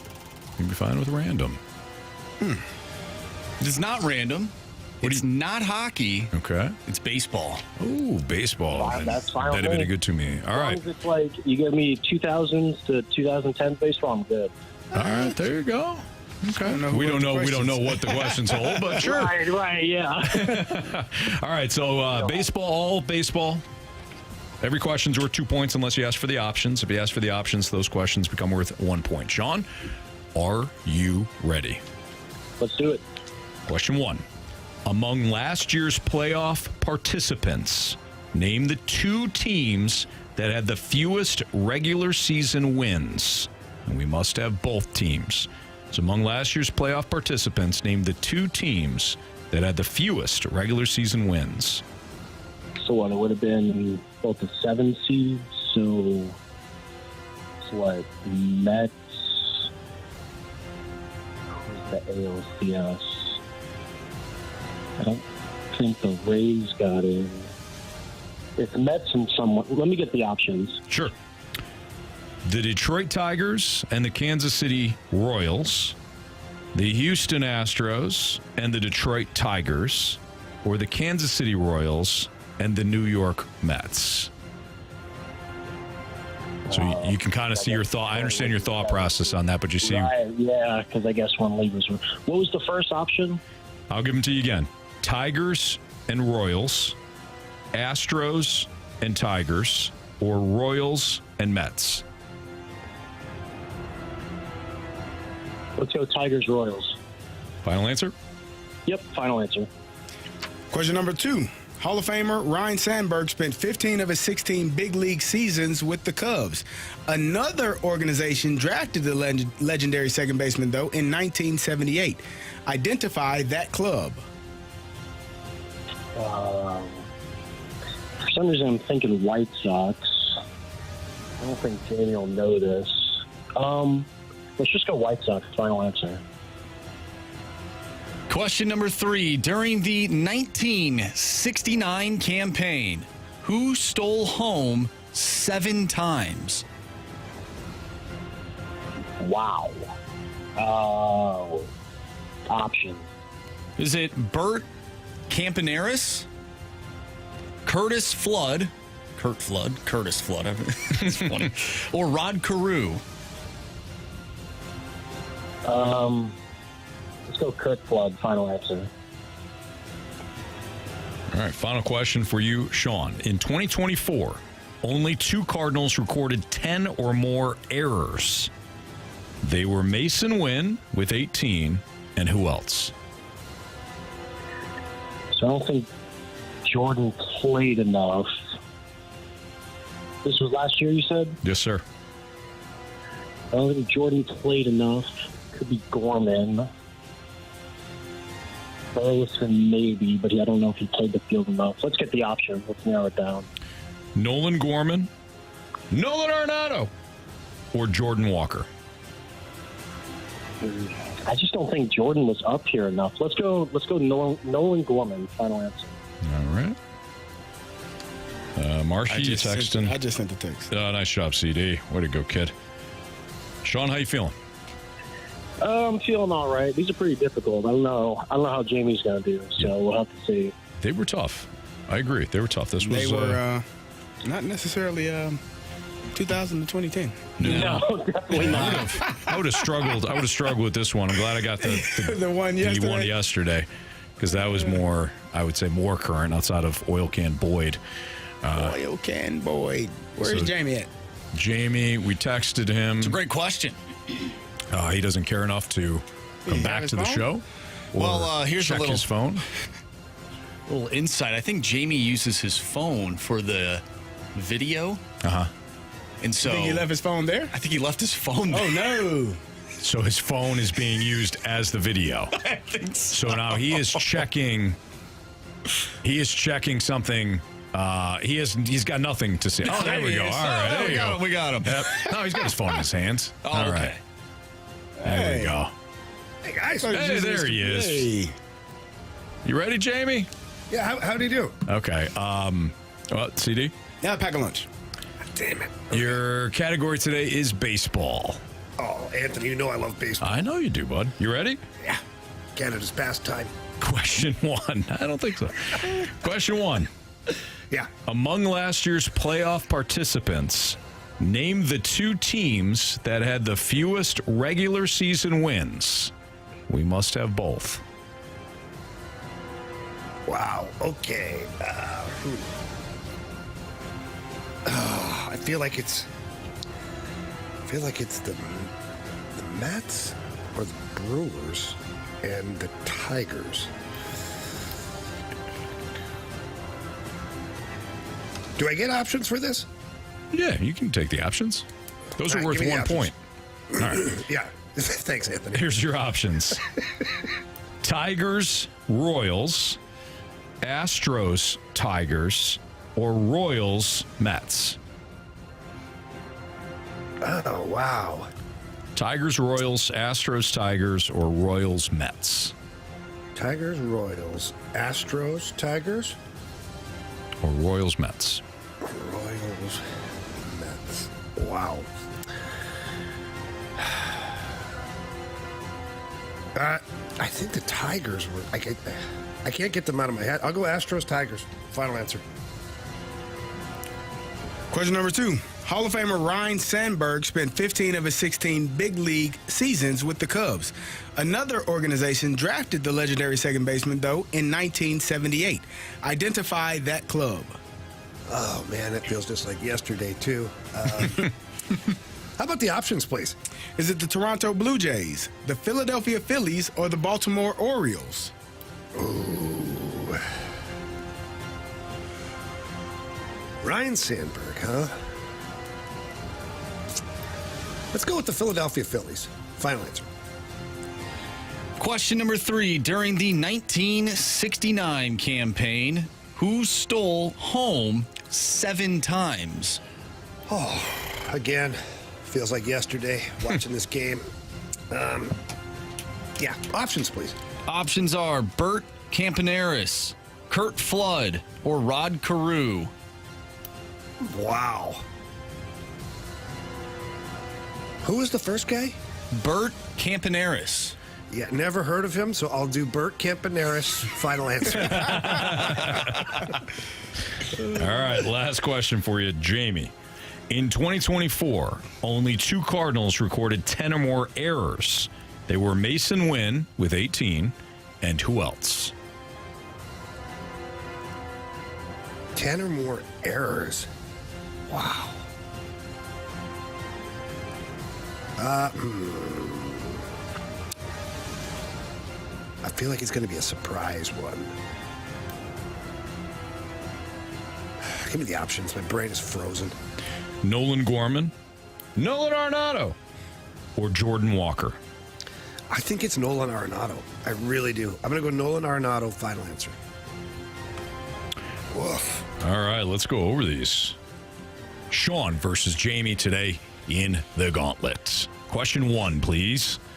Among last year's playoff participants, name the 2 teams that had the fewest regular season wins, and we must have both. Jamie, you went with the options, and you selected the Astros and the Tigers. Sean also took the options, but he went with the Tigers and Royals. Oh. Correct answer is... It is the Tigers and the Royals. Sean up 1-0 thus far on Jamie Rivers. Question 2. Hall of Famer Ryne Sandberg spent 15 of his 16 big league seasons with the hated Chicago Cubs. Another organization drafted the legendary second baseman, though, in 1978. Identify that club. Sean, without the options. Oh, boy. Said the Chicago White Sox, who were not an option. Jamie, you said the Philadelphia Phillies. Correct answer is... It's the Philadelphia Phillies. We're all tied up 1-1, boys. Question 3. During the 1969 campaign, who stole home 7 times? You both took the options. Jamie, you went with Bert Bacharach. Bert Campaneris, because you never heard of him. Never. Sean, you went with Curt Flood. Correct answer is... Yes, Rod Carew. Hall of Famer Rod Carew. I thought it was too obvious. 1-1. It comes down to this. In 2024, only 2 Cardinals recorded 10 or more errors. They were Mason Wynn with 18, and who else? Jamie, you took the options, and you went with Nolan Arenado. Sean, you also took the options, and you went with Nolan Gorman. If it's Nolan Gorman, Sean wins. If it's Nolan Arenado, Jamie wins. If it's Jordan Walker, we got a walk-off. Sean. You have chosen wisely. It was Nolan Gorman. 10 errors. 10 errors for Nolan Gorman last year. Sean, you beat Jamie today. You'll be back tomorrow to take on either Marsh, Carey, or myself. Jordan Walker's was? Because I'm really curious. Because my whole thing was I don't think he played long enough. You know, Sean, you're making us do some work now. This is the fast lane. We're not he trying wins to. and makes you go to work. Not trying to do work. Jamie was sweating me on the Ryan Sandberg one. I think what I was thinking was I was getting him confused with Ron Santo because I think Ron Santo also played for the White Sox. I was just getting them flipped in my head. Oh, that happens to us all the time. I did the same with the Nolans. Yeah. Jordan Walker had 1 error. Hey, say he can't play season. defense. Yeah, but that's because he didn't touch the ball the other times. No. Well, Yeah, you can't make errors when you're not even close. Nolan Arenado. yeah, just Arenado had 9. Arenado at 9, Jamie, so you weren't far off, man. Gorman, Mason Wynn with 18, Gorman with 10, Arenado with 9, and then it dropped off from there. Goldie only at 5. Nice job, Sean. You'll be back tomorrow. Woo, appreciate it. Nice Good job, work. Sean. Congrats. Good job, Sean. We'll call you tomorrow. Thanks. Eggplant emoji. Nice win, but go fast lane yourself. Asking them to look that up. Jamie, you cannot go to the penalty box, man. I mean, there's No nothing we penalty can do. box. I don't know what to do, guys. Yeah, bring it to the bathroom. Yeah, Yeah, you gotta go to the bathroom. This setup is not easy to drag around the room, guys. I got like 3 different screens going, the microphone. All right, we'll have you do a stint in the penalty box when you get back home. All right, it's Fastlane on 101 ESPN. Jamie is with us from now until the end of the show. What move at the deadline could you see the Blues potentially making? So what move at the deadline benefits the Blues' future? And when we say move, it's not a specific move. It's basically what version of the Blues could you see at the deadline that could benefit them? Buy, sell, or stand pat when it comes to the future? That's next on 101 ESPN.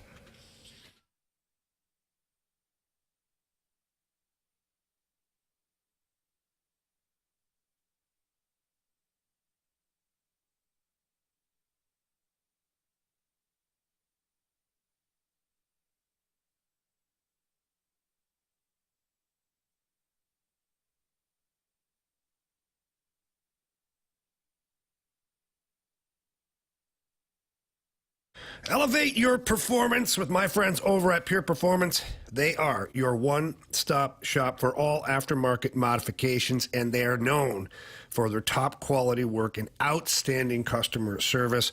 Head over to the 25,000 square foot facility. When you walk in there, ask for Shelby or Paul. Tell them that Jamie Rivers sent you in. They're going to take great care of you. You're going to find out what you're looking to do with your vehicle, whether it's a Jeep, a Bronco, a pickup truck, SUV, whatever it is you drive, they've got you covered over at Pure Performance. They've got great deals on tonneau covers. How about the leveling kits, the lift kits, the oversized tires? Your car or your SUV can look amazing by just bringing it over to Pure Performance. But wait, they don't just do tires for all the vehicles on the road. They also now are supplying tires and wheels for your ATV, your UTV. How about the golf carts?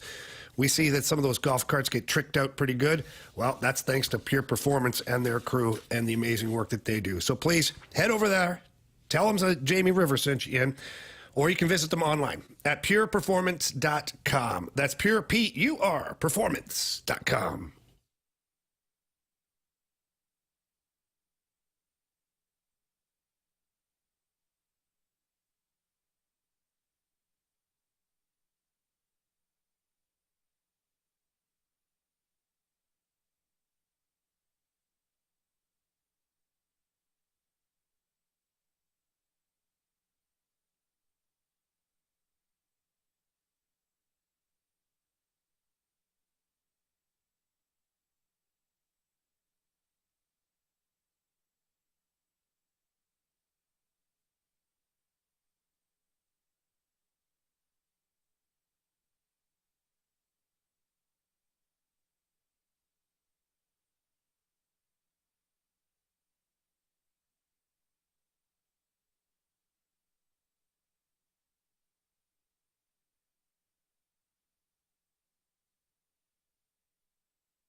Move at the deadline. Deadline.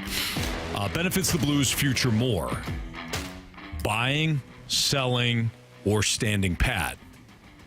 If there's three different ways you can look at this. If they buy, and they buy for the future, not just for right now, that obviously could benefit their future. If they sell, that's probably the easiest one. You can circle that, sell, you think that you're benefiting the future.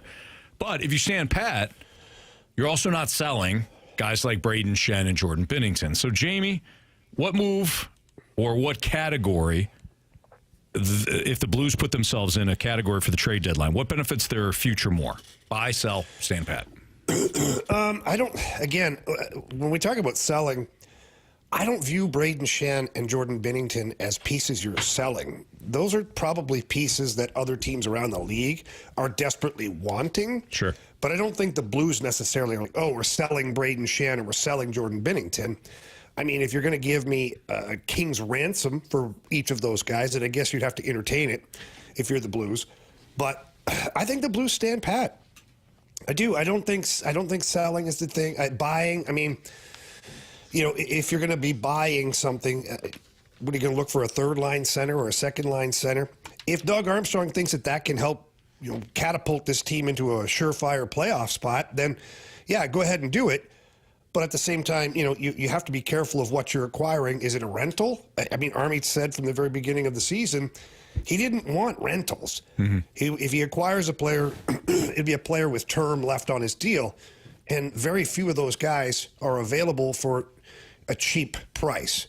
Anybody who has a guy that has term left on their deal or is a younger player with a year or two left on their deal, then you're going to pay a premium for that. So what do I think they do? Maybe some tinkering, maybe some depth stuff. But what would I do? I just stand pat. This team has proven over the last week to 10 days that they can compete. They've played some of the best teams. They've beaten some of the best teams. This road trip's going to be a huge test tonight against the LA Kings, a team that's lost 4 in a row. They're 19-3-3 at home at the Crypto.com arena. So we'll see what version of the Blues we get, but I would just stand pat.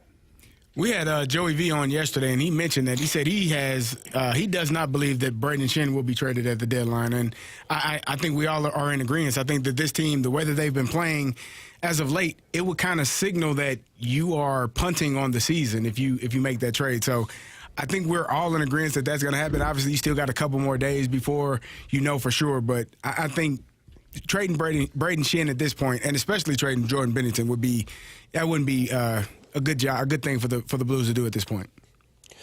Yeah, I agree. I mean, your captain, you got to think beyond this year too, Carey, is you trade Braden Schenn, like who's your next captain?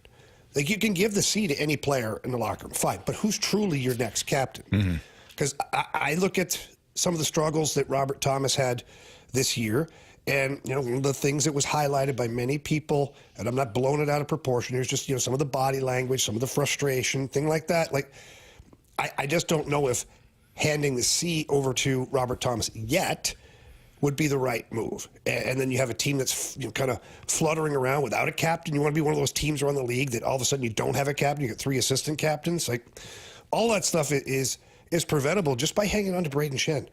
I just don't see a move with Braden Schenn included in it that makes sense for the Blues. I mean, it could be crazy unless somebody gets stupid desperate at the last minute and they want to give up, a 24-year-old 20-goal scorer who's got, or a 15 or 20 goal scorer who's got 3 years left on his deal, then I think Army would have to seriously consider it. But I think Army's happy with Braden Schenn. I think he's happy with the leadership that he's got. Jamie, we got an interesting statement from Bazooka Tooth 75 in the Snake Pit. If what the Lightning gave up today for, what is it, Bjorkstrand and Gord is an indication of what the market will be, I'd still be interested in gauging interest. And I'm assuming Bazooka Tooth is talking about gauging interest in guys like Schenn and guys like Binnington. What do you think about that? Because we've heard now this is a seller's market. Yeah, there's a lot of different angles to that trade too. Like the Red Wings got involved; they ate 50% of the contract, and it's a lot of juggling. But I guess, if you can get 2 first-round picks and what they get a second-round pick and then a prospect on top of that, I mean, that's a haul. That's a haul. The Lightning gave up a lot for those guys. So, I mean, again, like I said, if you're blown away by a deal, you'd probably have to consider it. But I don't know too many teams that'd be willing to give up that amount for Braden Schenn, who on a contending team, let's be honest, he's a third-line center. On our team, he's a second-line center. At times, this year, first-line center because he's having a good season. But you put him on one of the top teams in the league, he's probably a third-line center. And that's a lot to give up for essentially what you'd call a depth piece on a championship team. Jamie, going back to your statement about the captaincy and like the vacancy that there would be if Schenn were traded, you kind of question like who would be that next person to step up. The 618 texted in saying the Blues don't have anyone that's troubling. Do you also see it that way, or do you see it in a different way? I see it differently, and I understand what they're saying because you look at, you're like, well, who's the next captain? Well, Parayko's a quiet leader, but he is a leader. Justin Falk is a leader on this team. Ryan Suter, I know it's short term, but he's obviously a veteran guy that's a leader on this team. You've got guys like Jake Neighbors that is a born leader, and he's a guy that I've said several times that he'll have a letter on his jersey soon enough. Jake Neighbors will. So the future is fine as far as leadership goes, but you're losing your number one leader in Brayden Schenn. I mean, he's the blood and guts of the team, guys. When you look at anybody in St. Louis, when they think of the St. Louis Blues, they think of Brayden Schenn. Like, oh my God, he's a blue-collar guy, tough guy. He's one of our guys. You just don't have that right now. You don't have a player that's ready for that responsibility just yet. Jamie Rivers, Carey Davis, Andrew Marsh, Anthony Stalter. With the injury to Matthew Tkachuk, could we see some teams put stipulations into contracts for these in-season tournaments or preseason tournaments? We'll have that discussion next on 101 ESPN.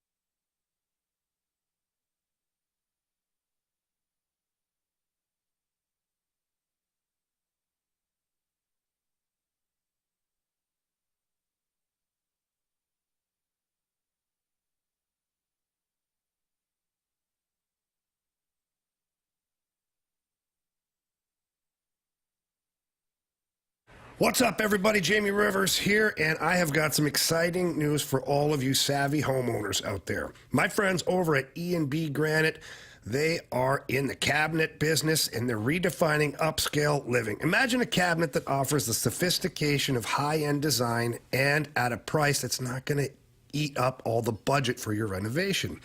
These cabinets are perfect for kitchens, baths, or any space that needs style, and they boost without stretching your budget. With impeccable craftsmanship and stunning finishes, you get the luxury look without the luxury cost. Ready to upgrade your space? Stop by E&B Granite for a free consultation anytime you want. They've got a great showroom up there. Sales representatives are awesome. Their in-house design team is going to help you do everything you need. And of course, the countertops along with the cabinets and everything else make your renovation super smooth. And it's all going to be executed by unbelievable technicians over at E&B Granite. So again, stop by, check things out, talk to people over there, or you can always visit their website at enbgranite.com.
101 ESPN Sports Center.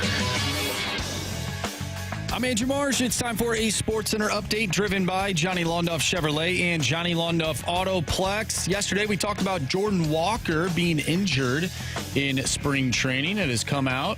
This is from John Denton on X that Jordan Walker has no structural damage in his left knee and will be shut down for a week to try and let the inflammation above the knee calm down. That is per manager Ollie Marmol. Jordan Walker had an MRI last night after jamming his knee upon stepping on a sprinkler head. Stepped on a sprinkler head.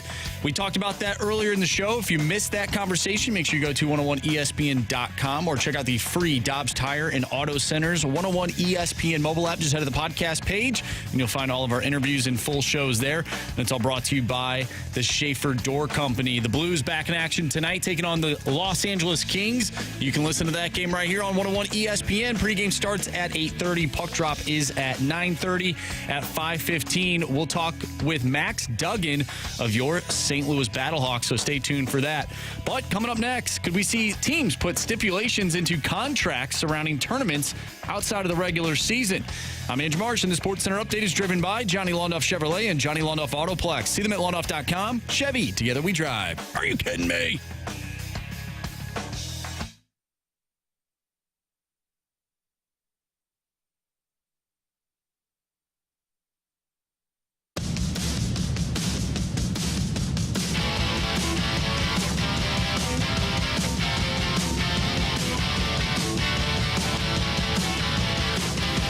This is an interesting topic for our two former athletes. I hate saying that. These guys are still athletes. Two former professional athletes. Super Bowl I still champion. got athletic. You're damn right you do. Some athletic ability. Mm-hmm. It's question. Former paid athletes? Former paid anymore? Yeah, former professional athletes. Our resident Super Bowl champion, Carey Davis, longtime NHL veteran, Jamie Rivers. So we all know that Matthew Tkachuk was injured during the Four Nations tournament. With the injury to Tkachuk, could you guys see teams putting in stipulations into contracts for in-season tournaments or preseason tournaments outside of the regular season to kind of help manage whether or not, manage if a player gets hurt in one of these in-season tournaments? Do you guys see that happening? Well, let me ask you this. Like, what kind of a stipulation, first of all? Like, hey, you can't compete, or you can only compete in some of the games? Like, I'm trying to figure out, like, what it would look like, I guess. I think it would be that they don't want you to compete, or if you get injured, maybe they don't pay you for the games you can't play. I know they have a clause, and I remember Michael Jordan had a for the love of the game clause because they didn't want him playing basketball in the summertime. He's like, no, I got to play, right? They don't want you to get injured. And so I know in the NFL, if you get injured outside of football, they put you on a non-football injury list or the PUP list if it happens. But if it's something that's not associated with their team activities, they can not pay you. So I'm wondering. And NFL doesn't have an in-season tournament where you could potentially get injured. But I'm thinking about, we saw this with Adam. They don't need one. They don't need one. They are the king. We saw this with Adam Wainwright when he got hurt his last year at the World Baseball Classic. Hurt his groin. I think he said he was lifting. We didn't know until later on. But you have that preseason tournaments or in-season tournaments where guys could potentially, put their team season in jeopardy. I wonder if there's more going to be more thought about allowing those guys to play in those tournaments. Well, here's the problem that they'll have is the NHL and the NHLPA are in agreement that these guys are allowed to play in these tournaments, whether it is the Four Nations, the Olympics, whatever it is. It's already been collectively bargained to where they want their players to be on that stage. Let's go back to the Four Nations. Hockey exploded because of what happened between Canada and the USA. It absolutely exploded. Can you imagine now if you start putting stipulations in contracts, we'll kiss all of that goodbye because you won't have the best players in the world at these tournaments then. I mean, that's the bottom line. Yeah. And then what? Then what is it? Now it's amateur hour again. Like, nobody wants to watch that. It'll go back to just dying again. And the flip side of it, too, is teams carry insurance on players. Every player that they have on their roster has an insurance policy with the team, depending on how much they make. And then I think there's the highest paid guys carry certain coverage so that if they get injured, then the insurance company actually pays the salary of the player at that point. Okay. So they do have a bit of a safety net in place already.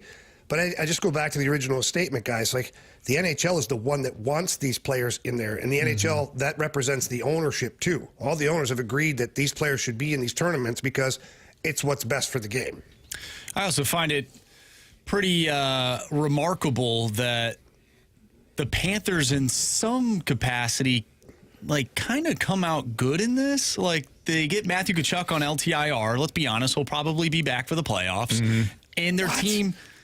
yeah, no, it's it hasn't happened before, right? What precedents do you have? Well, to say that they may use the LTIR as some sort of advantage, Marsh. Well, you're right, Anthony. It hasn't happened. Sick, you know what? Ever in the game of hockey. I've never seen it happen. Right. But it's just one of those things where obviously you don't want your best player or one of your best players to be injured, but also at the same time, if you know that, hey, this guy will probably be back in the playoffs, we're in a comfortable spot, like, I think they can kind of get away with it. I think where some teams are like, oh no, is if they're battling for a playoff spot. I think it really just depends on which player from which team is competing, in these tournaments at a given time in their cycle of competitiveness. Yeah.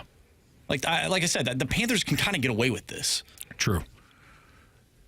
Other teams, though, if they lost if the Senators lost Brady, see ya. Thanks for playing in the Four Nations tournament. Hockey enjoyed it. Ottawa, not so much.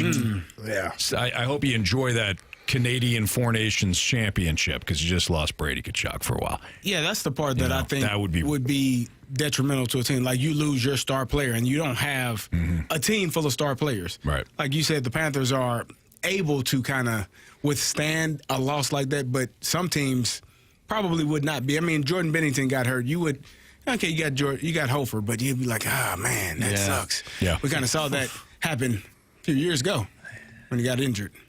Well, if Parayko got injured, that would be... How about Jordan Bennington? He got hurt in the playoffs. What are you looking at me like I'm crazy for, Anthony?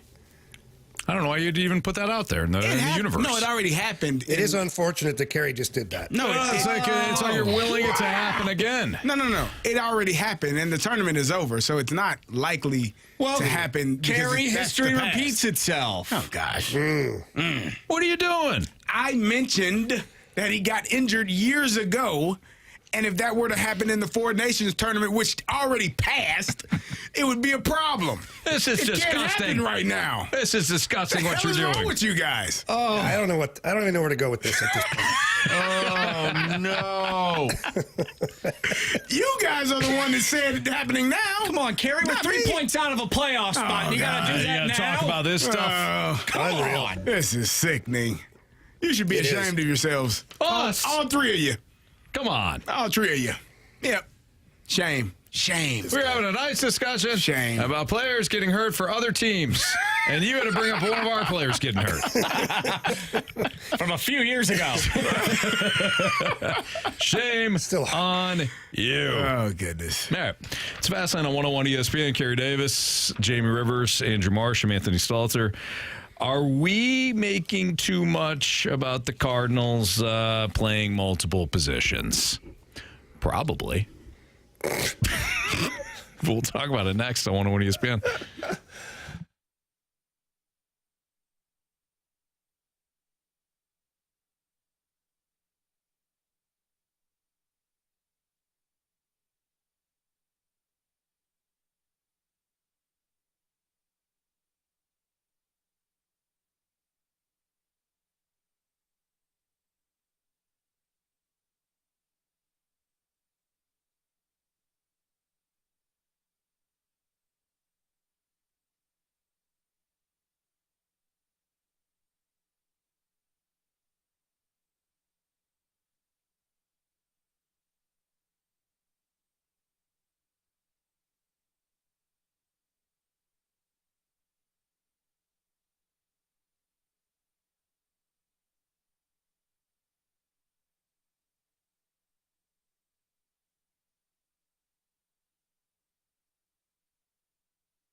If you're looking to sell your home anytime soon here in the near future, you need a reliable, experienced, and trusted agent. Take it from me, get to know St. Louis's real estate expert, Gloria Liu. With your home sold guaranteed realty, so many reasons to call Gloria Liu, but here's a couple. Her promise says it all. Your home sold guaranteed realty.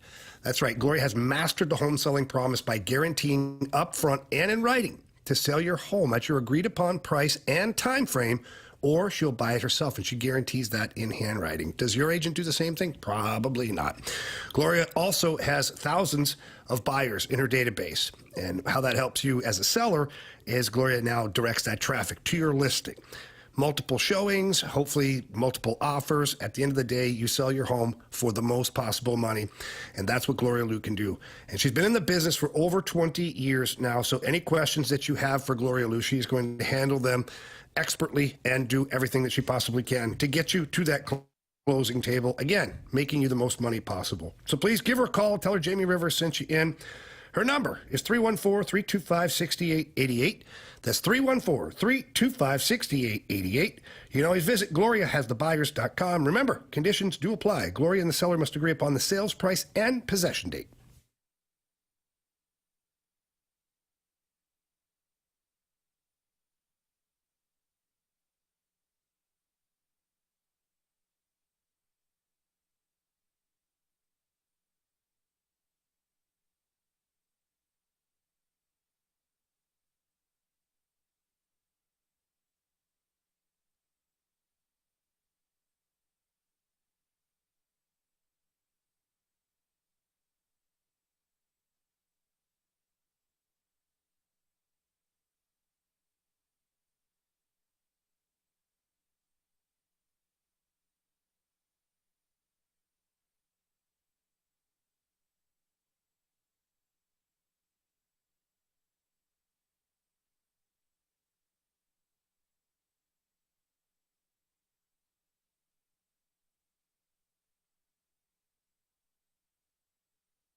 All right, before we dive into the next segment, we do have Bet the Board. Bet the Board. March, what do we got for latest standings there, kid? All right, Anthony, I am in the lead. I said the other day that the month of March is my month. I thought it was all of our months. Well, when it comes to Bet the Board, I won last year. So, so far, I'm off to a 2-0 start thanks to Carey's formula of points, rebounds, and assists. He just lifted your formula. Stole it right from under you. I don't like it. Unreal. Carey has 1 point. Anthony, you have 1 point. Jamie, after winning last month, is 0 for 2. 0 for Gopher, right? What did I pick yesterday, guys? Well, you really like the Philadelphia Flyers trying to beat the Calgary Flames, who were ahead of the Blues. I think you wanted those Flames to lose yesterday. Unfortunately, they didn't. Yeah, that's my bad. It was a good pick. Yeah, solid pick. They were favored. Yeah. They were. Yeah. At least you didn't take the number one team in the nation. Watch them lose outright. Oh. Because that happened. All right, Marsh. they did. They went right into College Station, fell right over. Not number one anymore, are you? Happens fast. So, I brought up Carey's formula. I'm actually going to go away from that tonight. Oh, wow. Yeah. That was quick. Yeah, it was. I'll probably lose tonight. But give me Colton Parayko 2+ shots on goal tonight. Really? Really, really. Wow. Okay. Carey? That feels low. Ugh, I'm torn. Ugh. Yeah, right. Whatever. Shea Gilgeous-Alexander, 45.5 points, rebounds, and assists. Gator goes, rough one for Auburn last night. Bacon Wrap Wiener goes, rough one for the fourth brother. In Four Brothers. Marsh, you're going to be fine. That's me, though. You're going to be fine. You're going to be fine. Yeah. All right, I'm going to take the over in the Jazz-Wizards game. It has cashed in 8 of the last 10 meetings between the two teams. The over is also 8-2 in Utah's last 10 games. These two teams said defense optional. Give me the over 230.5 for Utah-Washington tonight. All right, going back to the NHL here tonight. The Toronto Maple Leafs play the Vegas Golden Knights. Austin Matthews, right now the over-under for power play points for him is set at 0.5. I will take the over at plus 210. Okay, there you have it. There's Bet the Board here in the Fast Lane on 101 ESPN. Jamie Rivers, Andrew Marsh, Carey Davis, I'm Anthony Stalter. Boys, are we making too much out of the Cardinals, certain Cardinals playing multiple positions? Carey, you had mentioned to us in the pre-show meeting, you said, look, we've seen Mookie Betts move positions. We've seen Manny Machado play other positions. Now Jose Altuve is going from second base to left field. Are we making too much out of it? So I was thinking about this. And in those, other than Mookie Betts, he kind of flip-flopped and bounced back and forth, but he's a superior athlete. Like, he's able to do a multitude of things. Like, he's a dude. He is a dude. Jose Altuve they have said that he's going to primarily play left field. Okay. And Manny Machado, we've seen him change positions, but he's primarily at that position now, playing nothing else. I think the Cardinals, it's difficult when you do one day, like Brendan Donovan, one day you're at second base, one day you're in the outfield. I think that's harder to do. Are we making too much of it? Maybe, but I think if you settle in at one position, like you shift to another position, I almost had one for you, but I'm going to save it. I'm not going to do that to you because I love you. No, I'm not going to do it. But you move. You move from one primary position to another, and you focus on what are some of those reasons that... What? That you move? To another position? Sure. You're better at the new position than the old position. Nice job. Me, for example, I was moved from running back to fullback. Better suited, right? Sure. Yeah. Not really, because you would have been just fine as a running back. Probably would have. Probably would have made more money, too. But, it is what it is. It screwed you. Nah, it's okay. I enjoy playing fullback and blocking for Willie. I don't like blocking ISO 45 times a game, but it's fun. Yeah, you got to be a little psycho. But I think if you move positions and you're solely focused on that new position, I think you can have success. I think the issue becomes moving to a new position and then having to flip-flop back and forth, left field, second base. If Wilson Contreras goes back behind the plate after playing first base for 10 games, we're going to let you catch for 4 games. For me, it's harder to do that than play just one position, unless you're Mookie Betts. Jamie, Splashback Deuce has an interesting statement here. He goes, there's a lot of upside to being comfortable in multiple positions. Now, do you agree with that? When it comes to baseball? Anything in life. Yeah, listen, the more positions, the better sometimes, Anthony. But I can tell you that the moment you perfect your craft in one specific position, you usually have the most success. And then everybody gets to enjoy it. Yeah. Fans, your team. Your teammates. Team, more wins than losses. Absolutely. All that stuff. Of course. Yeah, absolutely. Definitely. Now, Jamie, you didn't necessarily switch positions in hockey, but you were asked to essentially play a different role than what you were accustomed to. And I think this goes back to fit compared to what the team needs of you. And you have always preached to young players, figure out what the team needs and do that. So I do think there's an element of who you are, too. Like Brendan Donovan, let's not forget, this was not a top prospect. He has filled the ultimate utility role for the Cardinals. That's who he is. Correct. His value, he's a good player, but his value comes from the fact that he can play left, second, first. But are you better if you are? And some players, and I'm going to cut you off, Jamie. Some players do have to do that. I was a guy that had to do that. Like you got to be able to play wherever the hell we put you. Okay, you want to have a job? Yep, play wherever. Oh, nah, not a problem.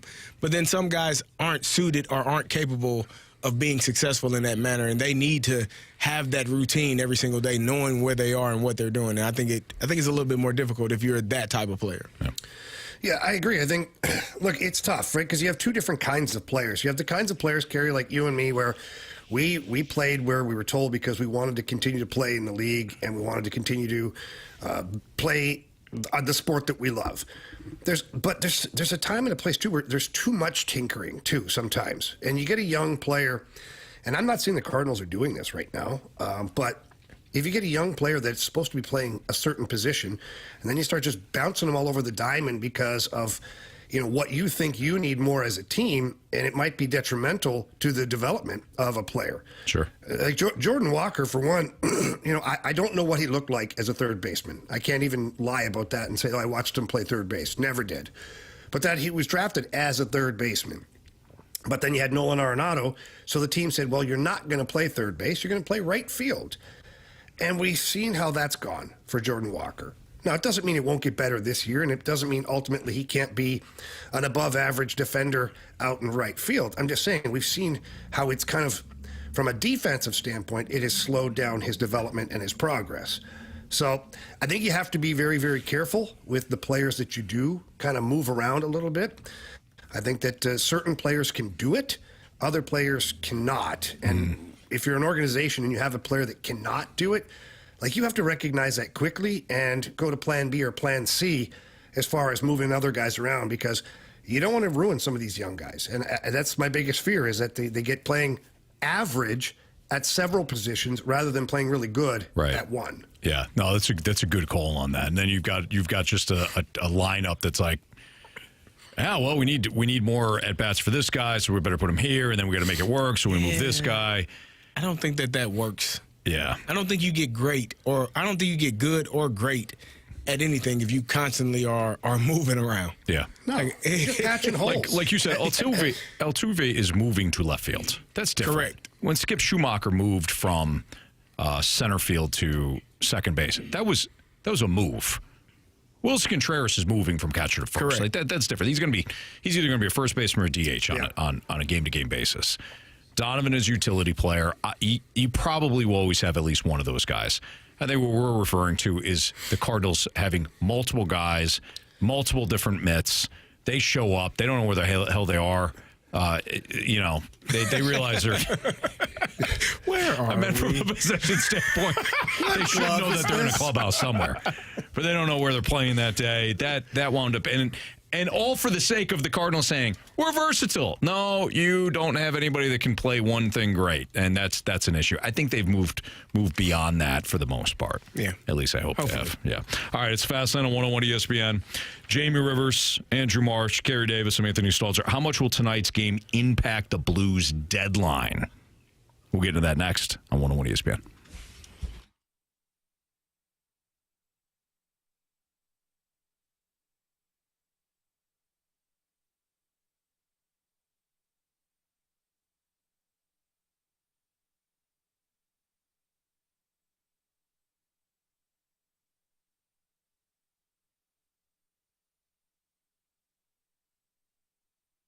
Guess what? The Missouri Valley Conference, we've been talking about this, Arch Madness tomorrow. First session for the Arch Madness tournament at Enterprise. It's tomorrow. I'm jacked up for it. I know a lot of people are too. Maybe you're an alumni for one of the teams that's playing in the Arch Madness tournament. Maybe you went to Bradley, or you went to Illinois State, or you went to Missouri State, and you want to watch the Arch Madness tournament this weekend, you want to watch your team play, great. Why don't you check out the Family Fun Pack? You can actually bring the entire family down or select members of the family that you really care about. For $104, you get 4 single-session tickets to go see one of the games of the Missouri Valley Conference Tournament, 4 large popcorns, and 4 large sodas. So you can bring the family down to Enterprise Center. It's a great way to take in one of the best tournaments and the best sporting events here in St. Louis. It's March 6th through the 9th. So you got tomorrow opening up and then right up to the championship game on Sunday. Arch Madness. Check out that Family Fun Pack. Again, $104 gets you the 4 single-session tickets, the 4 large sodas, the 4 large popcorns to the Missouri Valley Conference Tournament. It's going to be great this weekend.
Tonight, Blues and Kings, right here on 101 ESPN. We'll have the pregame for you at 8 o'clock, and we'll have the game for you on the Blues Radio Network at 9 o'clock.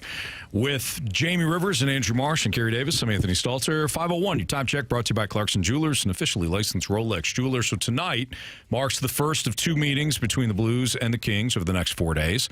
The Blues have won 4 of their last 5 games, and Robert Thomas has himself a 10-game point streak, 4 goals and 10 assists, tied for 3rd longest in the active streak overall. Philip Broberg has 4 points, 2 goals, 2 assists, and a +6 rating over his last 6 games. So some of the Blues that have been hot of late. Jamie, how much will tonight's game impact the Blues at the deadline? I don't know. I don't necessarily think it does. I was on TMA early this morning, and they kind of asked me the same question, like, what if the Blues lose tonight, or if they win tonight, how will that affect Doug Armstrong's trade deadline? I don't think it does. The Blues have one of the easiest schedules in the entire NHL the rest of the way after the trade deadline.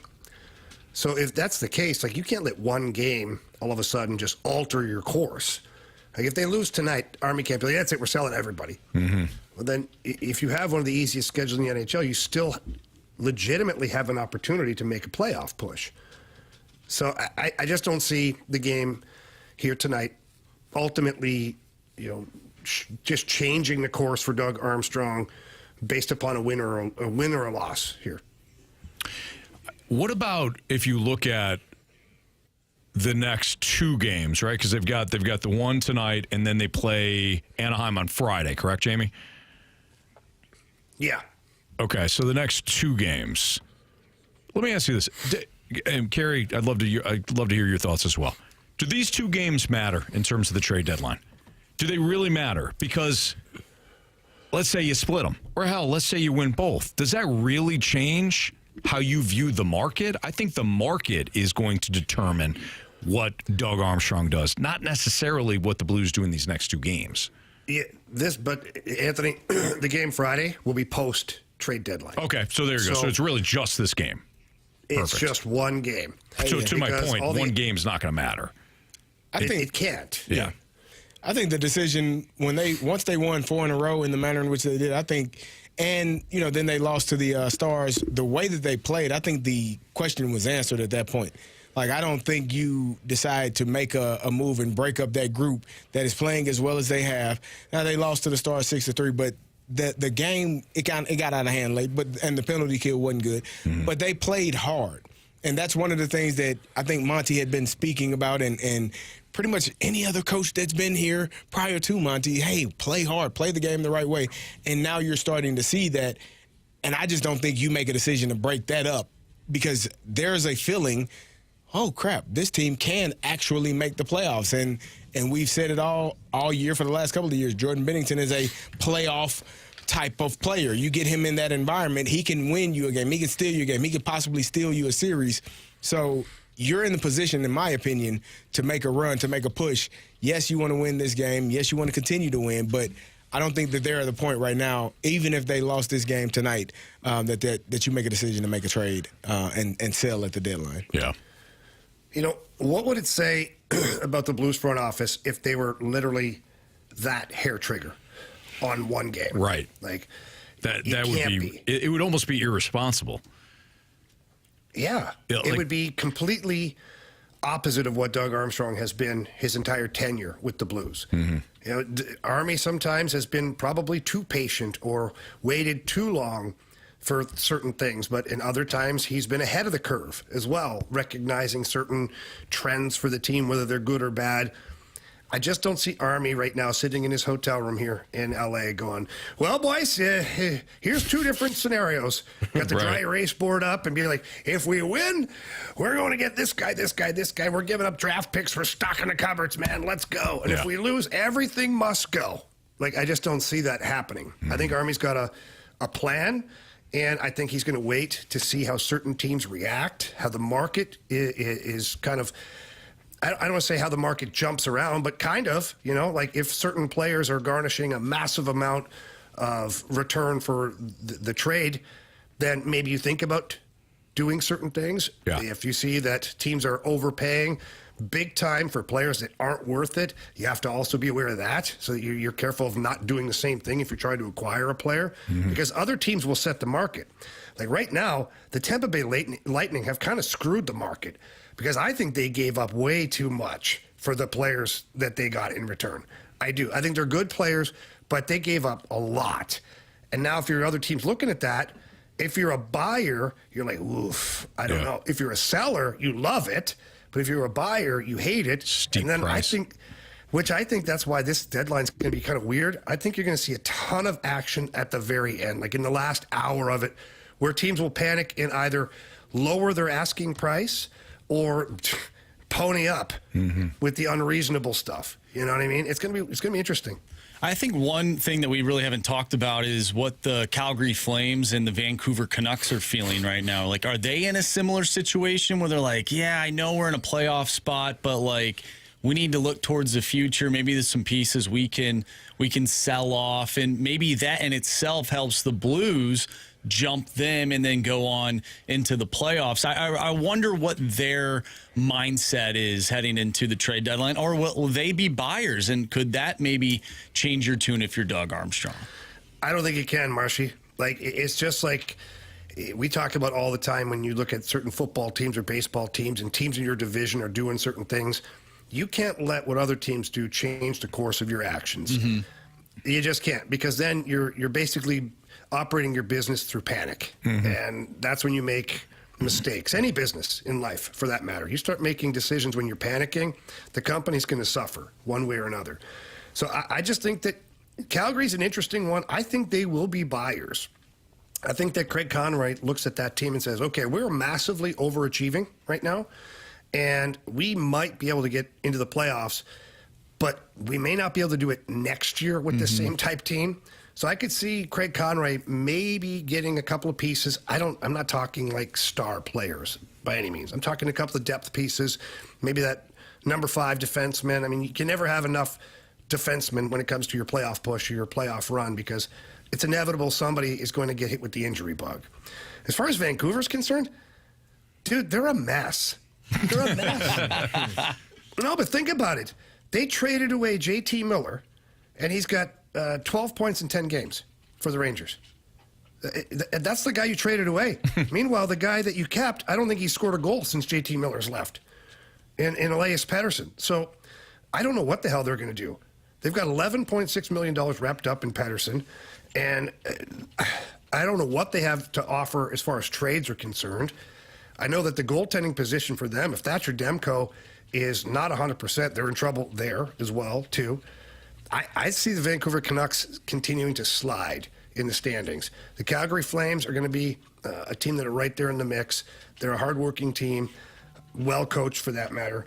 So I don't know. Again, though, I don't think you can look at what they're doing and then directly try to respond by doing something else. Jamie, you had just gone over the fact that you think maybe the trade deadline is going to be real active in the final hour or so, maybe even the final half hour. What's your prediction on the Blues? What do you think the Blues? Give us your prediction. Give us your stance. I don't think they do anything, man. I just don't. I think that if they do something, it's like a depth piece.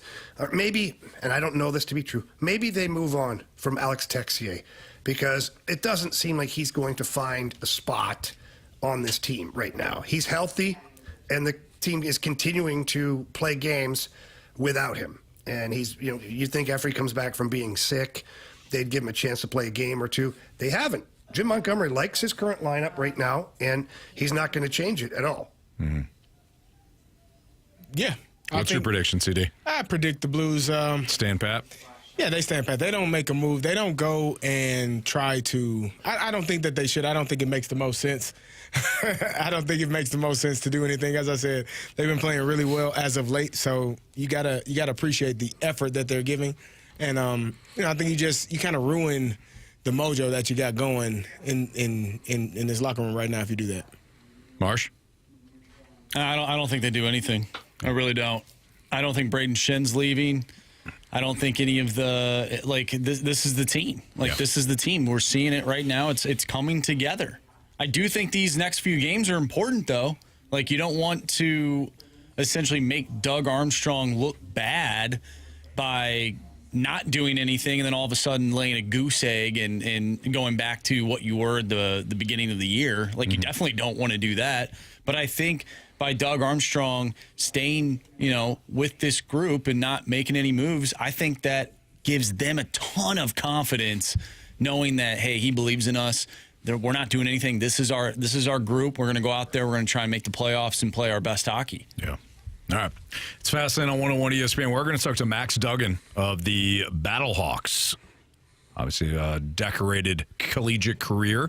Played for TCU when they had their Cinderella run in 2022 to the national championship. And now Max is on the St. Louis Battlehawks roster. So we'll talk to Max Duggan next on 101 ESPN.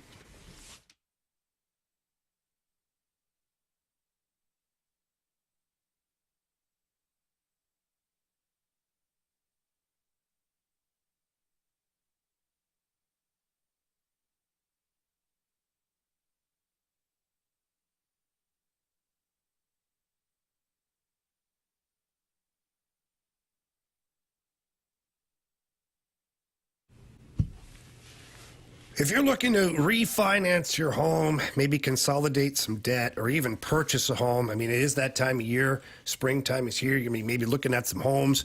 Please call my guy Stewie from Stewart's American Mortgage Corporation.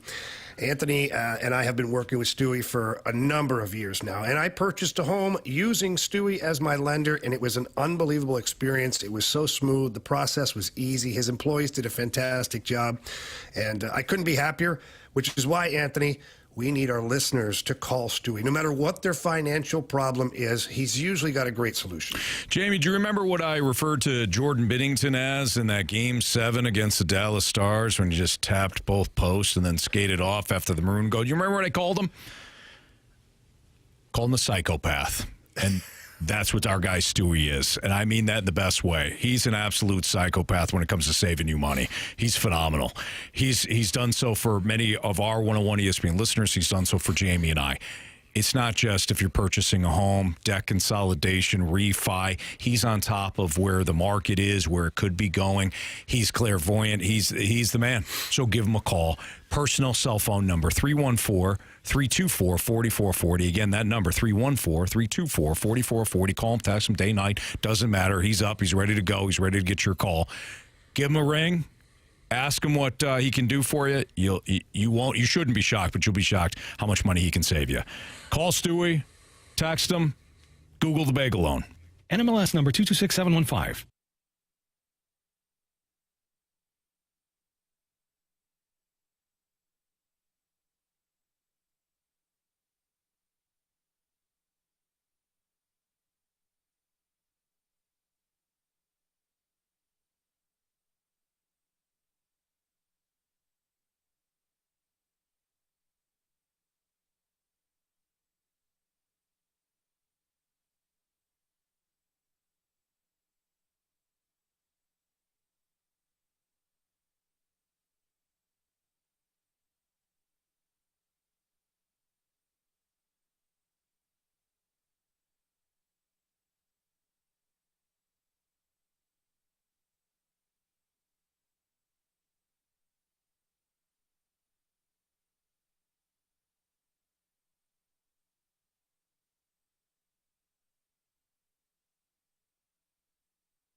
It's the Fast Lane on 101 ESPN with Jamie Rivers, Andrew Marsh, and Carey Davis. I'm Anthony Stalter.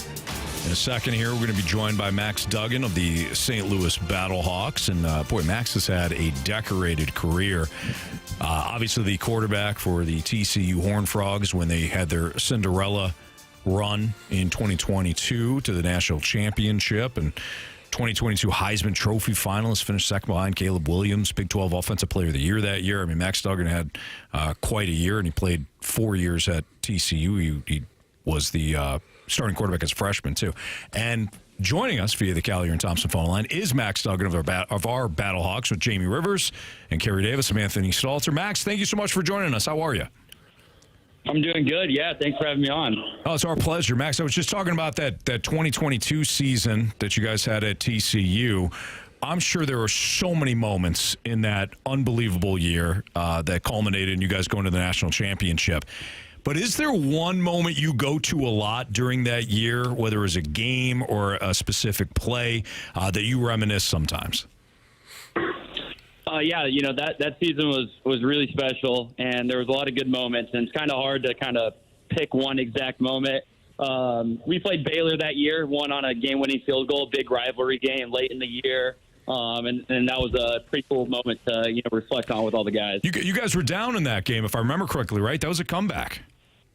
Yes, sir. Yeah, we were down.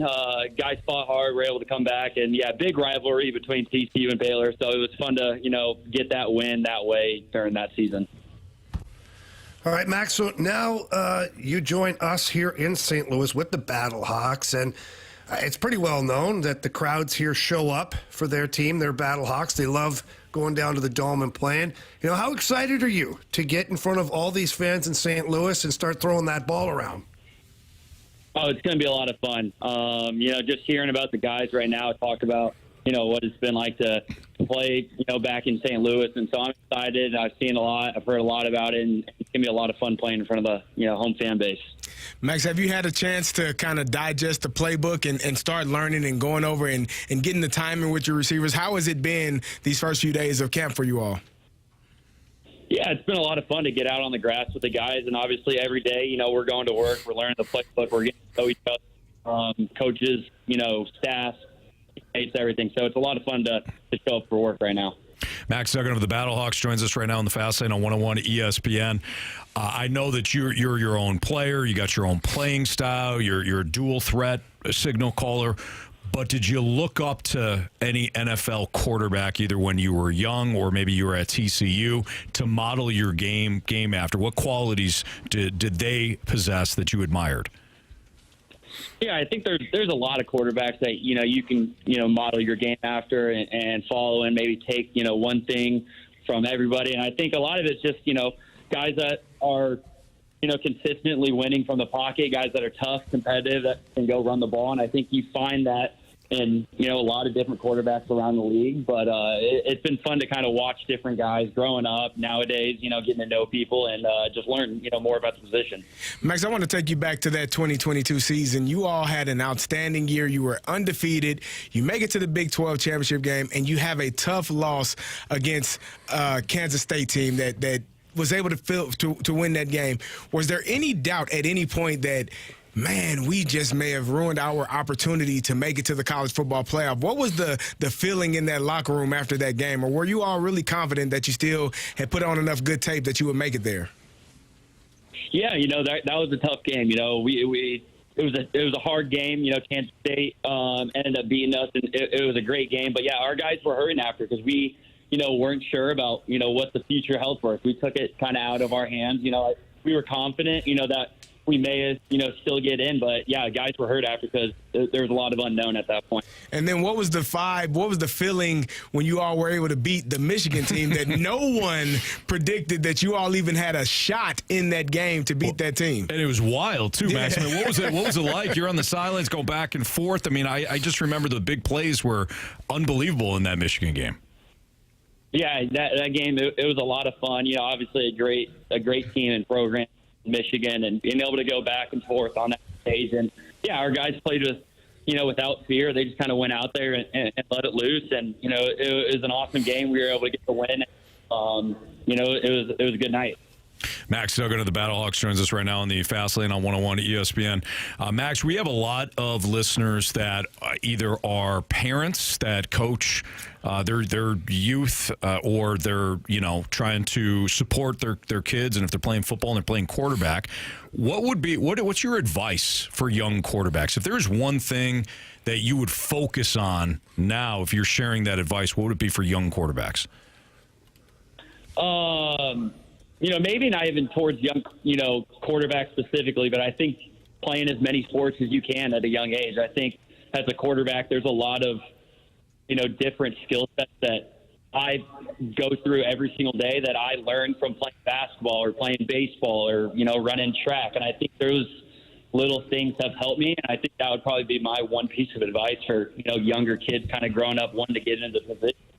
Play as many sports as possible, learn different skill sets, go compete. Max, I often tell people that playing offense and learning the terminology is at times like learning a completely different language. Have you had any trouble, or is it much different from what you ran in college or what you ran when you were with the Chargers, the terminology that you got with Anthony Beck and that offense that you're running right now? Yeah, I think, the great thing about, Coach Beck and Coach McGagan, that this style of offense, is a lot of terminology is used, in the NFL. It comes from the NFL, same terminology, concepts, things of that sort. So it's been fun to kind of stay in that system and be able to learn it that way. Max Duggan of the Battlehawks joins us right now on the Fast Lane on 101 ESPN. Max, Carey just mentioned his former teammate and your head coach, Anthony Becht. What's it been like in your first training camp with Anthony Becht?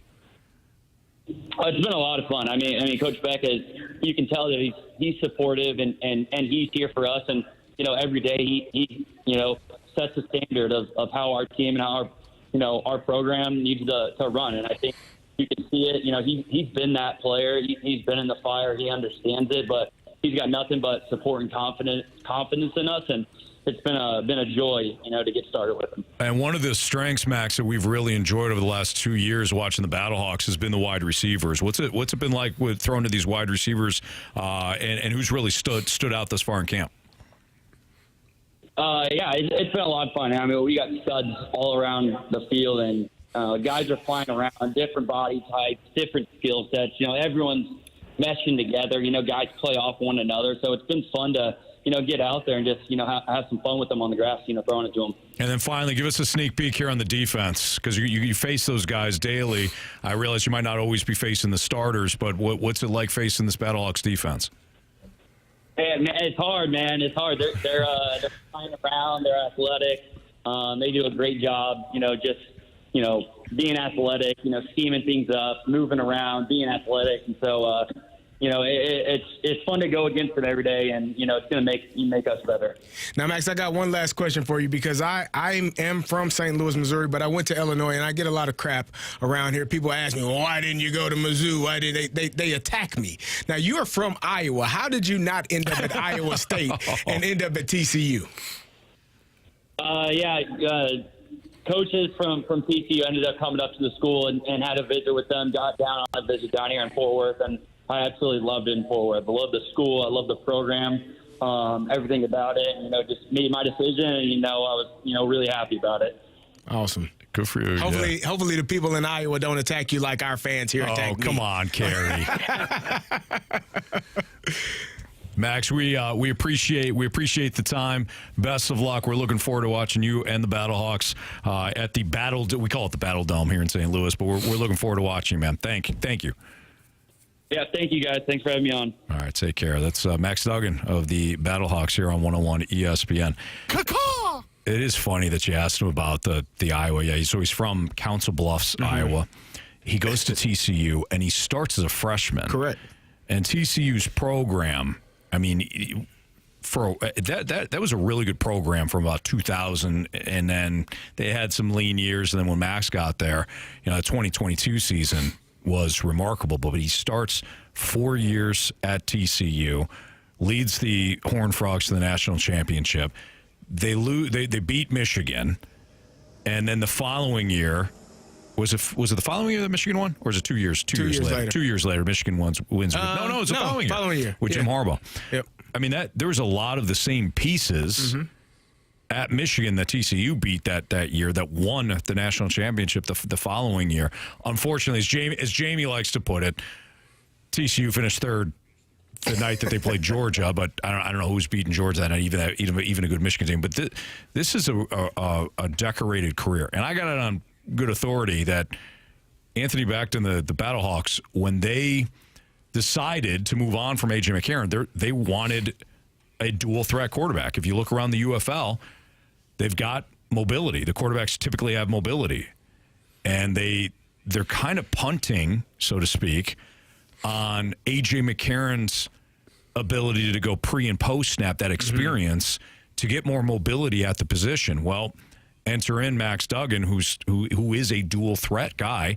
And from what I could tell, his leadership at TCU was second to none. Yeah, I was going to say, looking at that Iowa State team, they had a pretty good quarterback at the time when he was coming out of high school. You know what that is? Well, I know Rocco Becht is there now. Nah, you know who was there at that time? When? 2019, 2020. 2019, 2020 for Iowa State? Well, it had to be Brock Purdy. Brock Purdy. Yeah. Brock Purdy was there from 2000 to Forever. 2020, I think. He was there forever. Yeah. He's playing ball. Yeah. Yeah. You know. We'll see. It should be fun. I'm looking forward to seeing how well this Battlehawks team. I mean, we've seen A.J. McCarron be a really good quarterback for them for the past few years. Obviously, you got to change another guard. You're going to see one of these quarterbacks. I mean, Manny Wilkins was on yesterday. He was really good. Max was good today. So, you know, I'm excited to see how. I'm always intrigued by like training camp battles and who comes out on top and why. You know, sometimes it's this quarterback processes things better. This quarterback commands the huddle better. You know, people kind of engage more when they step into the huddle. And so it's all of those little things. This person's cadence, you know, and you want to marry you want the cadences to be the same, but this person can draw people off sides with his cadence and all things. Whatever it is that they decide to finally find out who the starting quarterback is, I'm always intrigued by that because it's very few things that keep one quarterback from starting over the other one. Yeah. So it'll be interesting. That's Carey Davis, Andrew Marsh, Jamie Rivers, I'm Anthony Stalter's Fast In on 101 ESPN. We got Jamie's Keys and Light the Lamp next.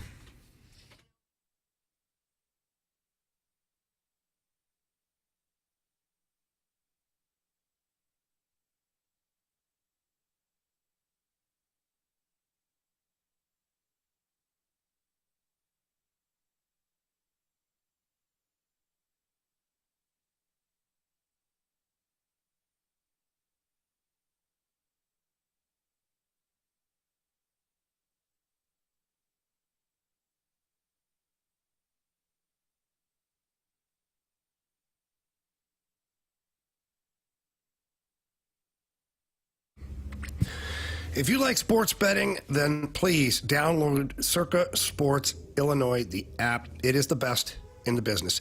And if you don't believe me, download other apps. Check it out. Circa Sports has the best odds out of any app that is out there. They don't need any promos either. The promo is in the price and the payout. And they pride themselves on great customer service. And let me tell you about Derek Stevens, the owner of Circa Sports. He had a vision a long time ago of creating the world's largest sports book. Well, he did so in Las Vegas, Nevada, and now they've taken that sports book and put it in the palm of your hands. That's why Circa Sports Illinois, the app, is awesome. They've got tight money line splits. Their lines on their futures bets are awesome.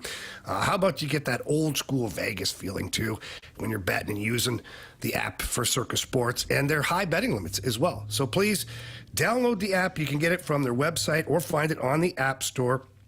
You will absolutely love using Circa Sports. You can bet like a pro with your Circa Sports Illinois app today.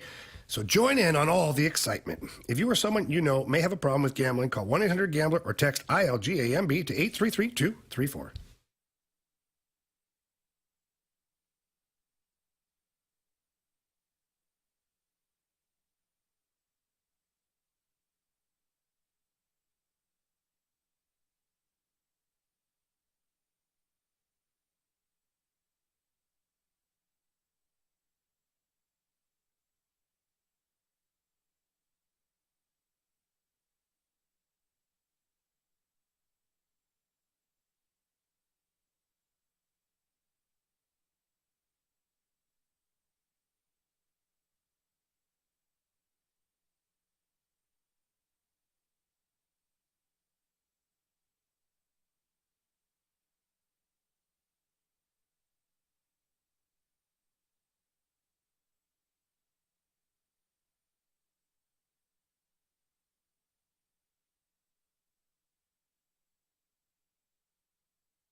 101 ESPN Sports Center.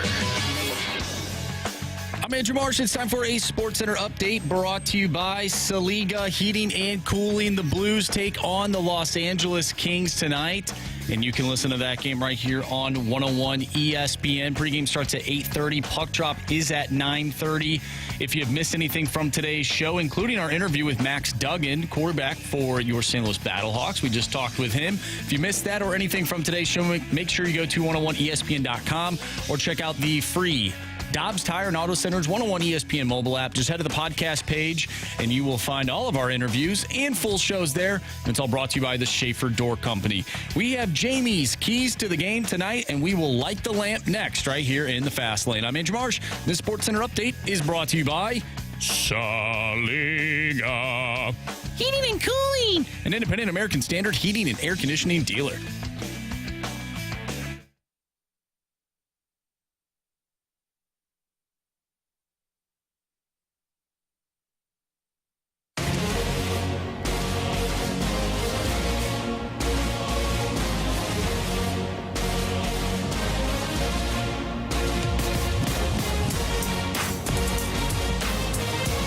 It's Fastlane on 101 ESPN. Carey Davis, Andrew Marsh, Jamie Rivers. I'm Anthony Stalter. Blues, Kings tonight. We've got all the coverage for you right here on 101 ESPN. Jamie, before you head out, why don't you go ahead and give us those keys to victory, my man? Yeah, you just played these guys on Saturday night, and, the keys to the victory for that night were puck management, limiting turnovers. The LA Kings are a really solid team when it comes to transition, whether it's going from offense to defense or defense to offense. They can hurt you in a hurry or shut you down in a hurry. So if you're the Blues tonight, you want to manage the puck well. This Kings team has lost 4 in a row at this point. Get the pucks behind their D, get it in the zone, let them make mistakes in the defensive zone, and get to work on the offensive side. You also got to win the net front battles. It's a big, heavy team here in LA, and they're going to challenge you physically, especially on the offensive side. You got to make sure you box out guys in front of the net. And then you got to be a hungry crew as well. You got to be hungry to get to the net and get those opportunities around the goaltender as well. Another key to victory is get shots through. The LA Kings love to block shots. They get in the way. They get sticks in the way. You have to find a way to create a shot lane, and when you do, get the puck to the net and let your guys who are battling in front of the net go to work and try to score either a deflection goal or a rebound goal. And I think physicality. I think you've got to be physical with this LA Kings team. Don't let off the gas. Tonight's a night where you really need guys like Toropchenko, Walker, Schenn, Neighbors. You need those guys to step up and bring the hurt a little bit out there tonight. All right, that is Jamie's keys to victory. Why don't we light the lamp right now on 101 ESPN? And a couple of guys can really shoot the puck. Shooter! I must confess you scored first. Well, who was the first person? Breakaway! Shoots! Score! We got hockey to learn. All right, Marsh. Hit us with those standings, kid. Here are the updated standings. Carey Davis, 14 points. Ooh. Me, Andrew Marsh, 14 points. Ooh. Never thought, based on what we saw early in the season, that we would get some movement in the standings. No. Anthony Stalter, thanks to Colton Parayko against the Washington Capitals, is now at 10 points. What? Jamie Rivers, 9 points. Ooh. Unreal. Wow. He left me for dead. They did. They left me for dead, Jamie. They said, this kid, this moron, they said. Is that what they called you? Yeah, yeah. The first something different. But this moron, this fat A, this cocky fat A, won't get out of the basement. Here you are. I've done nothing yet, though, folks. I've done nothing yet. I'm just happy to be playing the game. That's all. You're like a possessed person crawling up the stairs right now in a scary movie, but you're making your way up. I'm basically that little girl in the ring. Just making my way out of the TV? Out of the well. Out of the or the TV. Yeah, TV. Either way. I think she came out of the well first, then the TV, right? Or is that a different movie? Which one? She came out of the TV. Yeah. But then she crawled in the well. Backwards. She did. She might have. Yeah. Yeah, she came out of the well. That's One other creepy as hell. TV. You got it right, Anthony. That's Thank creepy you. as hell. I appreciate you, Jamie. It's a great movie for the kids. Oh, yeah. Nah, Yeah, big don't time. think so. Shouldn't watch that with your children. When that one guy was in the one, did they open the closet door and his face was all jacked up? Yeah. Anyways, So Good times. I've been living off spite I'm still first because I believe, right, Marsh? Yes. Okay, I've been living off spite for a while. And as we know, spite is not always a great deciding factor of how to do things. I'm going to go in a different direction. Ooh. okay. Give me Zach Bolduc. Oh, yeah. All right. What is your direction? I'm just going in a different direction. He's been playing well. Third line been playing pretty well since the fast lane had our conversation about him. Mm-hmm. Yep. Give me Zach Bolduc. Okay. I'm confused by your tactics. Yeah. I'm going to go with Robert Thomas. Robert the Thomas. Give me Jordan Cairo, please. Give me Jordan Cairo. Fall right back in, don't you? Yeah. I once had 3 points. Thanks to Dylan Holloway. Scratching and clawing. Exactly. Back in. Just like that girl from the ring. Yep. Give me Dylan Holloway, please. Okay. Good stuff. All right. Jamie, we know you got to get out of here. Yes. Because you have to go call the game for FanDuel Sports Network. By the way, the Blues, they won 3 in a row against the Kings, outscoring them 11-5 overall. Looking to snap a 3-game skid, though, at Crypto.com Arena. So let's go Blues. All right. Jamie, we'll see you in 2 days. You got it, buddy. All right. Thanks, boys. Have a good one. See you, brother. You too. Are you looking at player to watch? Zach Bolduc?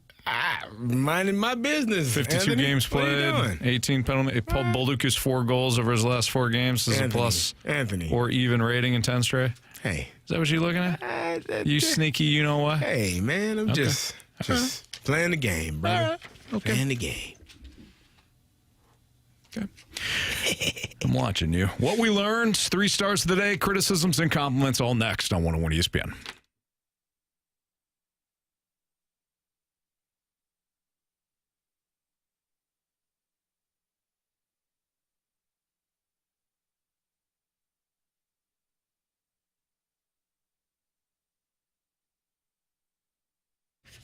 I didn't know when I was in my 30s, my late 30s, that low testosterone can impact so many different things for men.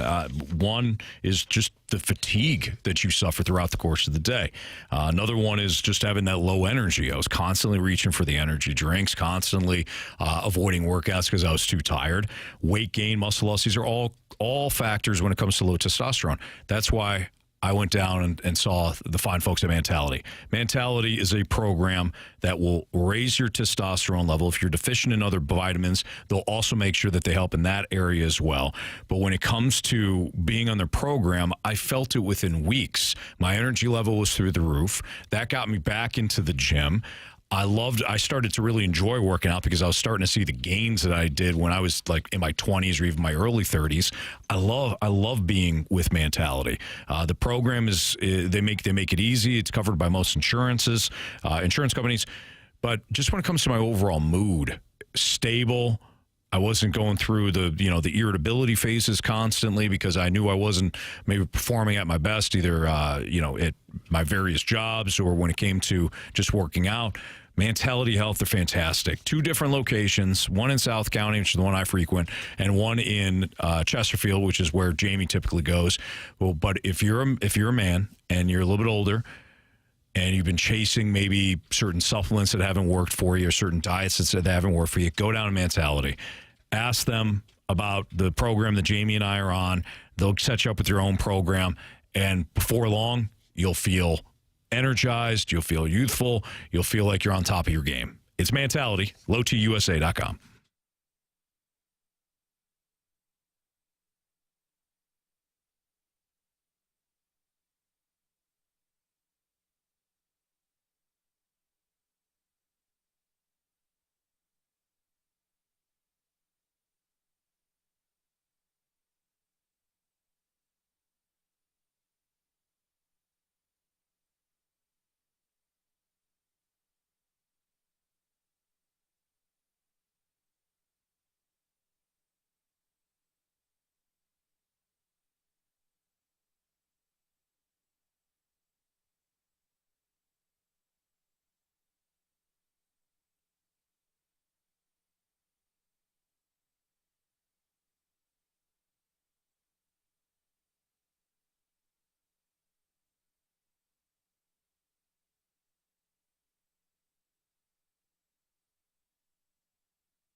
If you missed anything from today's show, you can always download the podcast available at 101ESPN.com or via the Dobbs Tire and Auto Center's 101 ESPN mobile app. All the podcasts, of course, brought to you by Schaefer Door Company.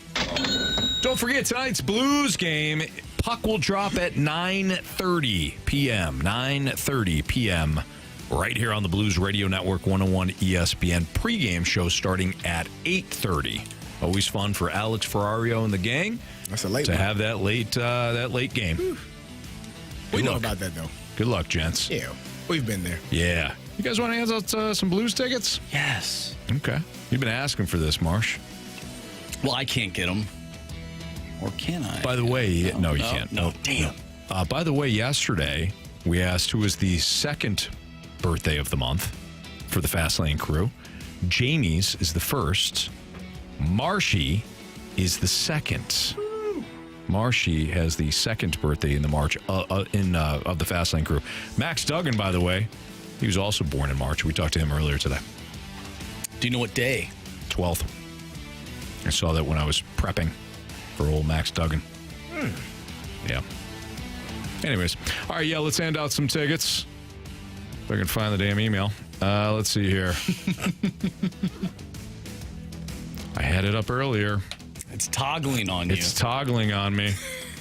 You never can trust the, technology. No, you certainly right? can't. Sometimes you got it, found it. All right. Thanks, Marsh. I appreciate what you're doing there. We have your chance right now to go see your Blues.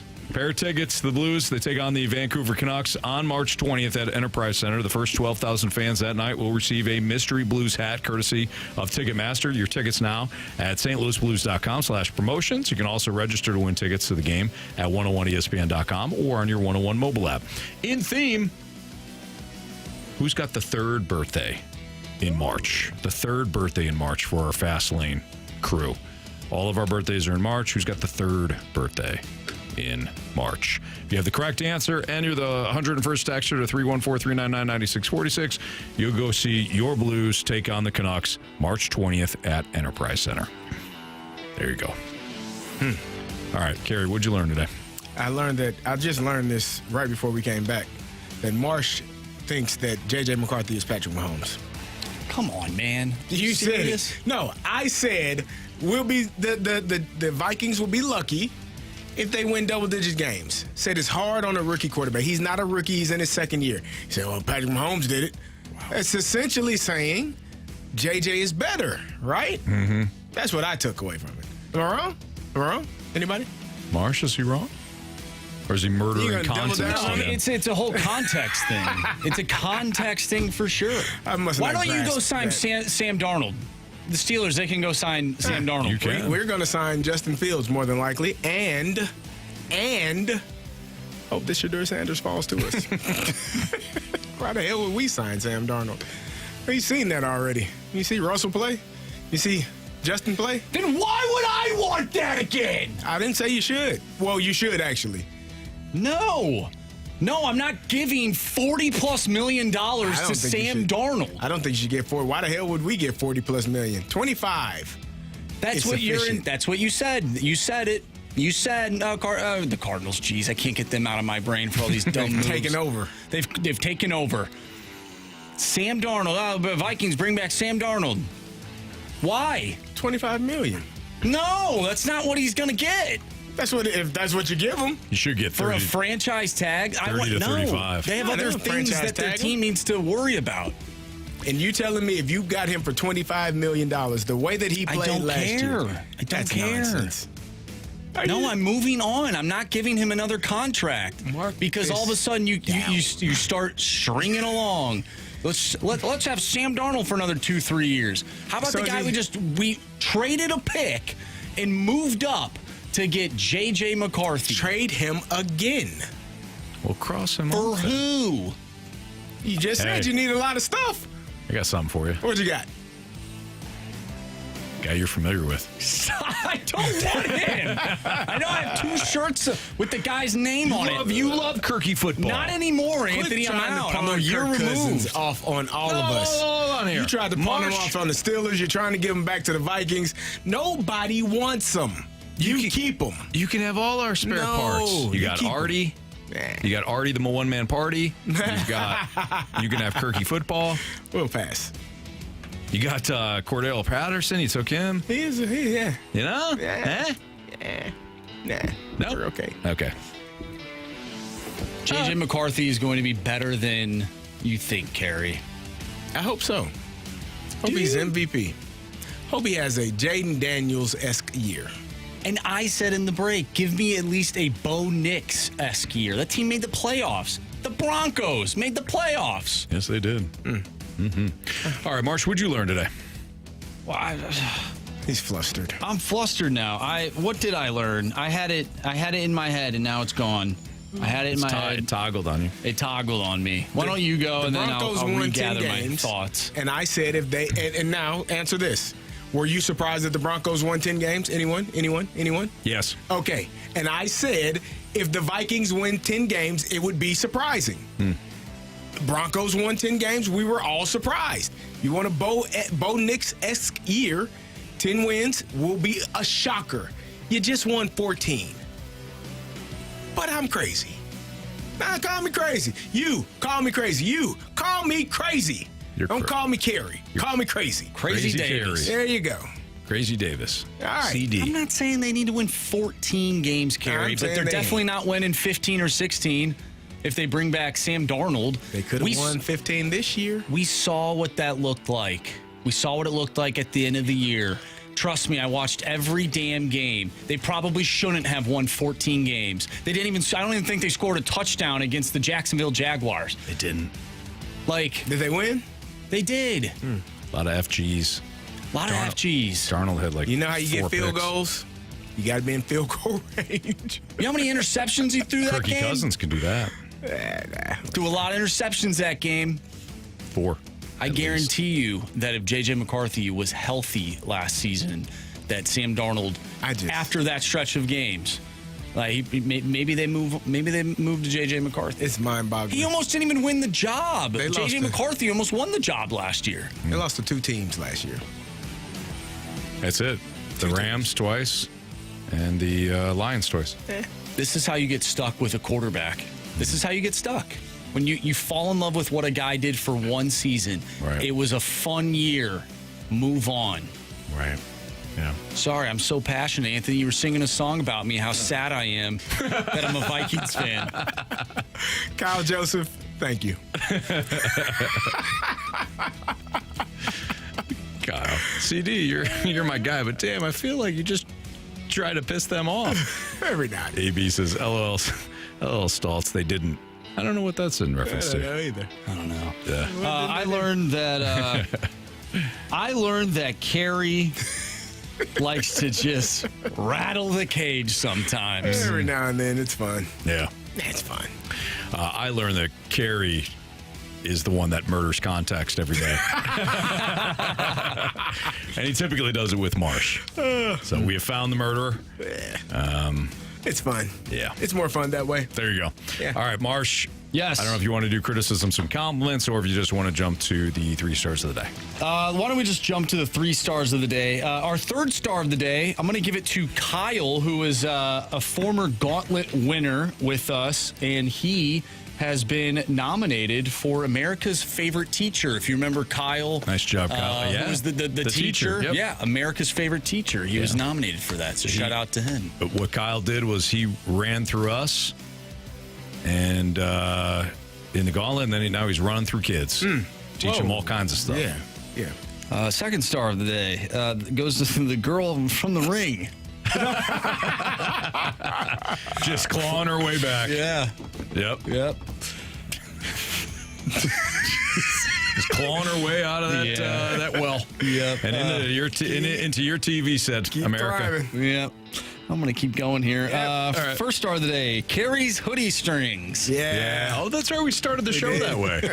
Angry. Yeah. Brandon was like, "Hey, CD, come on, man. You got to fix the strings on your hoodie." No. And CD goes, "No, I think I'll mess them up more."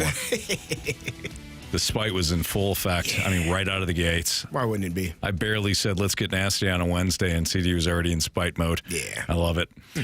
All right, again, we've got the Blues and the Kings pregame at 8:30. We got a Blues pregame show, 8:30, but instant replay until then. And then we got the puck drop at 9:30. We will see you.